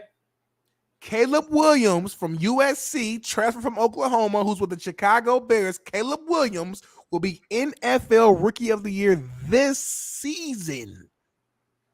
Fuck, I can't hear you, Smitty. Smitty, you hear me? Loud and clear. We probably should just move on because I can't hear you. I'll just move on to the next one, man. All right, hell yeah, hell no. Alabama football will win at least 10 games this season. Hell yeah, hell no. Hell no. Ooh, what you got to win in, JB? Like 8 games? 7. So you're not believing in Kalen DeBoer? Too much it factor left that building. Too much aura and history left that building. So it's less to do with DeBoer being a good coach and more to do with just the history that has. I got you. That is a lot, man. DeBoer can be great. DeBoer can be great. I just think there's too much. They lost more players than anybody. I think 35 or something. It's crazy. I don't know. We'll see, man. We'll see. DeBoer may be underrated and show everybody wrong. Give me a big shit sandwich to eat. I hope he does. I like DeBoer. I just think they lost too much other things outside that outside the control of Caleb DeBoer. Man, if you're right, man, imagine if they do miss. I mean, they only win 7 games. Like that'd be crazy because, like, just it might be the start of the demise of Alabama football. When I say demise, I'm not saying 2 games a year, but I'm saying like we look at Alabama like every game you're scared to play Bama. The Bama was like a full rebuild. It's a full rebuild. I treat it like New England Patriots. Yeah. They're losing Belichick, they're losing Saban. You're starting over. It's free agency again without a return. It's a complete rebuild. And I look at Alabama the same way as I do an NFL franchise right now, and that's what it's becoming anyway with NIL and transfer portal. So, man, you might be right, JB. You might be right. Moving to some NBA a little bit here, man. Our team, our Lakers. Hell yeah, hell no. The Los Angeles Lakers will make it to at least the Western Conference Finals this season. No. Hell fucking no. Not even close. Next. I'm with you on that. Hell no. Hell no. That's an easy one. Hell yeah, hell no. Danny Dimes, as you call him, or I call him Daniel Jones, will have a better season, get this, than Anthony Richardson this year. Hell yeah, hell no. Oh, hell yeah. Guaranteed. I'll put money on it. I'll put money on there. You won't. I don't know who I'll bet whatever the fuck you want. The Daniel Jones by far. It won't even fucking be close. I'll bet you another thing. I'll bet you Aiden O'Connell has a better year than AR5. I will bet you that fucking Bryce Young has a better year than AR5. I bet you that Jaden Daniels has a better year than AR5. Go ahead and fuck with me. I bet you dinner right now that Danny Dimes will not have a better year than Anthony Richardson. Shake on it right now. Bet you dinner. Easy. All right. Yeah, easy. Clip it. Watch what Shane Steichen and AR5 are about to do. I've been watching training camp. I've been seeing the highlights. I've been seeing the lowlights. I got inside people with the coach, homie, who telling me everything I need to know. Everything I need to know about AR5. So we're going to find out. Let's see it. Last one, man. Hell yeah, hell no. Packers are the favorites to win the NFC North this season. Packers should be the favorites to win the NFC North this season. Hell yeah, hell no. Tough. This is tough. Hell no. The Lions have the reputation. They did it. They just did it. Now, do I believe the Lions are going to repeat? No. But the question is about the Packers, and I'm going to say hell no. I don't believe so. I think the Lions have the reputation, and I think that the hype of Jordan Love signing and all that old shit, I think that Jared Goff has to shit or get off the pot. Another guy that has the lack of it factor. I believe he has to prove that he has the it factor to get over the hump. He choked off a Super Bowl. He choked off a game late last year. They could have won. And I think the it factor matters, and I think that's gonna ultimately cost the Lions at the end of the day. So I like MCDC. I like all that shit they do there. I love some of them guys on that team. St. Brown, Compton native. I love the DNA of that franchise now with MCDC. I don't know if the quarterback is a guy that can get him over the hump. There's a reason why you got rid of him and Sean McVay and the Rams and they immediately won a Super Bowl without him. You can't deny it. You can't deny it. You can't turn your blind eye to that. You can't say, but no. He had an opportunity, couldn't put up any points in the Super Bowl. They lost it. And Stafford came in and won it. So it is what it is. They also brought in some other players too. OBJ, Jalen Ramsey, Von Miller. It wasn't just like a quarterback switching. That's it. Just throw that out there. But I'm actually agreeing with you. I think Ramsey was on the team. Ramsey on the team. Hell no, though. Hell no. Everything you just said is right. I got to go out. I got to see it. I believe in the Packers. I think they got a ton of talent. The way they ended the season last year was phenomenal. But the Lions should have been in the Super Bowl. And I know, listen, woulda, coulda, shoulda, but didn't. I get it. But literally, like, Josh Reynolds or whatever just drops just like easy money, a couple of passes that would have led to big-time first downs and potentially scores that would have won them the game. Like, if you guys watch the game, you know what I'm talking about. It was like clear as day, great throw, great scheme, great. Even on some of those calls, MC Dempsey going for it. If you catch the ball, it's a hell of a play call. It works. It was there. It was a great call. They dropped it. So now we look at Dan Campbell like, all right, you're tripping. You shouldn't have caught it. But the play was there. So you gotta somebody put in the chat, to be the man, you gotta beat the man. And I agree. And right now, the Lions are the men at the NFC North Division. So that's where I'm at. I agree. And we shall see, man. We shall see, JB, man. Hell of a show, JB. Hell of a show, man. Appreciate all the fans for tuning in today, man. A lot of arguing. We agreed at the end. Old versus young. Bailey jumped in, made a hot take that Eli Manning was better than Aaron Rodgers. He got Eli Manning as a top 10 all-time quarterback for beating Tom Brady twice. A lot of arguments in the chat. We did not remove anybody or block anybody in the chat. So it's a good show today, JB. Good show today.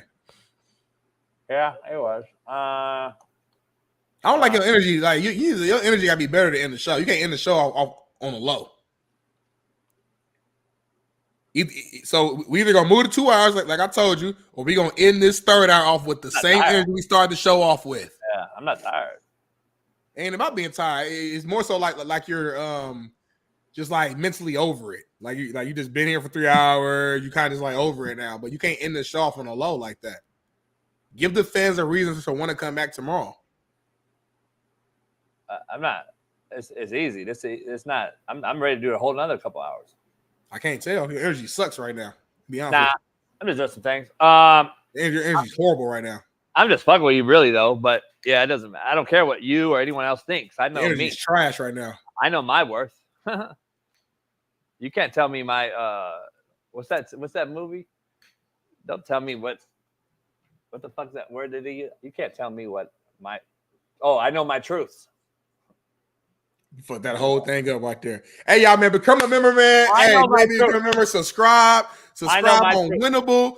Join the Discord. Lucy Loose is in the building. What's going on, Lucy Loose, man? She's the only woman who's been in the chat every single day. I don't know what happened to the rest of the women. They probably left because JB been dissing them so much. Shout out to Simone Biles for doing her thing. Shout out to all the great Olympics out here. At the end of the day, man, we in the USA. This is America. I want Americans to win. So keep winning. This is the one time where we all come together. Black, white, orange, blue, green, gay, straight, LGBTQ plus, minus. It don't matter what you are. We all come together during the Olympics as Americans. We want us to win. And Pettifor, that's never happening. And hey, we'll see y'all tomorrow morning, man. Loaded show, more topics. Break him down. You're muted, homie. You always get mad when my mic do that. Like, you get mad when my cord wiggles. Sometimes it disconnects. This guy right here. Ghetto. We can't move forward with ghetto shit. What is this guy? Break this guy down here. He's a schemer. He wears this suit and glasses to kind of make it seem like he's. Wait, is that a cartoon? No, is that a cartoon? It's a cartoon of who he is. It's like an animated version of him. Like that's actually him. It's just an animated version of him. So he wears this suit and tie to kind of give this facade, like this look as if he's like smarter than what he is. but he's a guy that goes into you with business deals and business advice, but he's really trying to get over on you to steal, rob, destroy. He's a Ponzi schemer? Ponzi schemer, exactly. He's an entrepreneur, has his own business. Join my team and you'll make X amount of money commission within the first month. That's the type of guy he is. Ponzi schemer. Can't trust him. Young cat, smart, but just uses to manipulate people in the wrong way. Can't trust him. He's a politician. I think he's a bitch. Well, Smitty, let's move on. What's that? Good show, great show. I hear echo. See you tomorrow, man. I hear echo.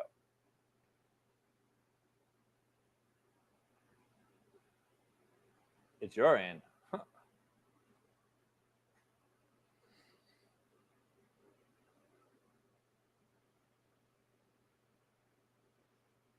Dear God, I would like to say, baby Jesus, thank you for this show. Thank you for all this that we do.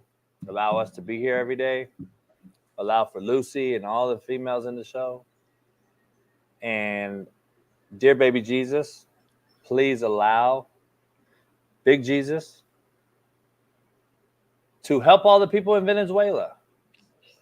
Venezuela is about to have us start World War III. Israel's getting bombed. The president just died, by the way. This is all a plan by the extreme left. This is a plan to eliminate. They tried to get rid of Trump. They just got rid of Israel's president. They killed him. Got a lot going on, man. A lot going on. Shout out. We'll see you tomorrow, God willing. Hopefully, nothing happens to us. Maybe I'll have better energy tomorrow. Thank you for everybody showing up. Good night, and God bless. Issues get pressed so fast you don't get sacked like bags and baggage. Smitty and Jason Brown, killed it, yeah, it's a rap.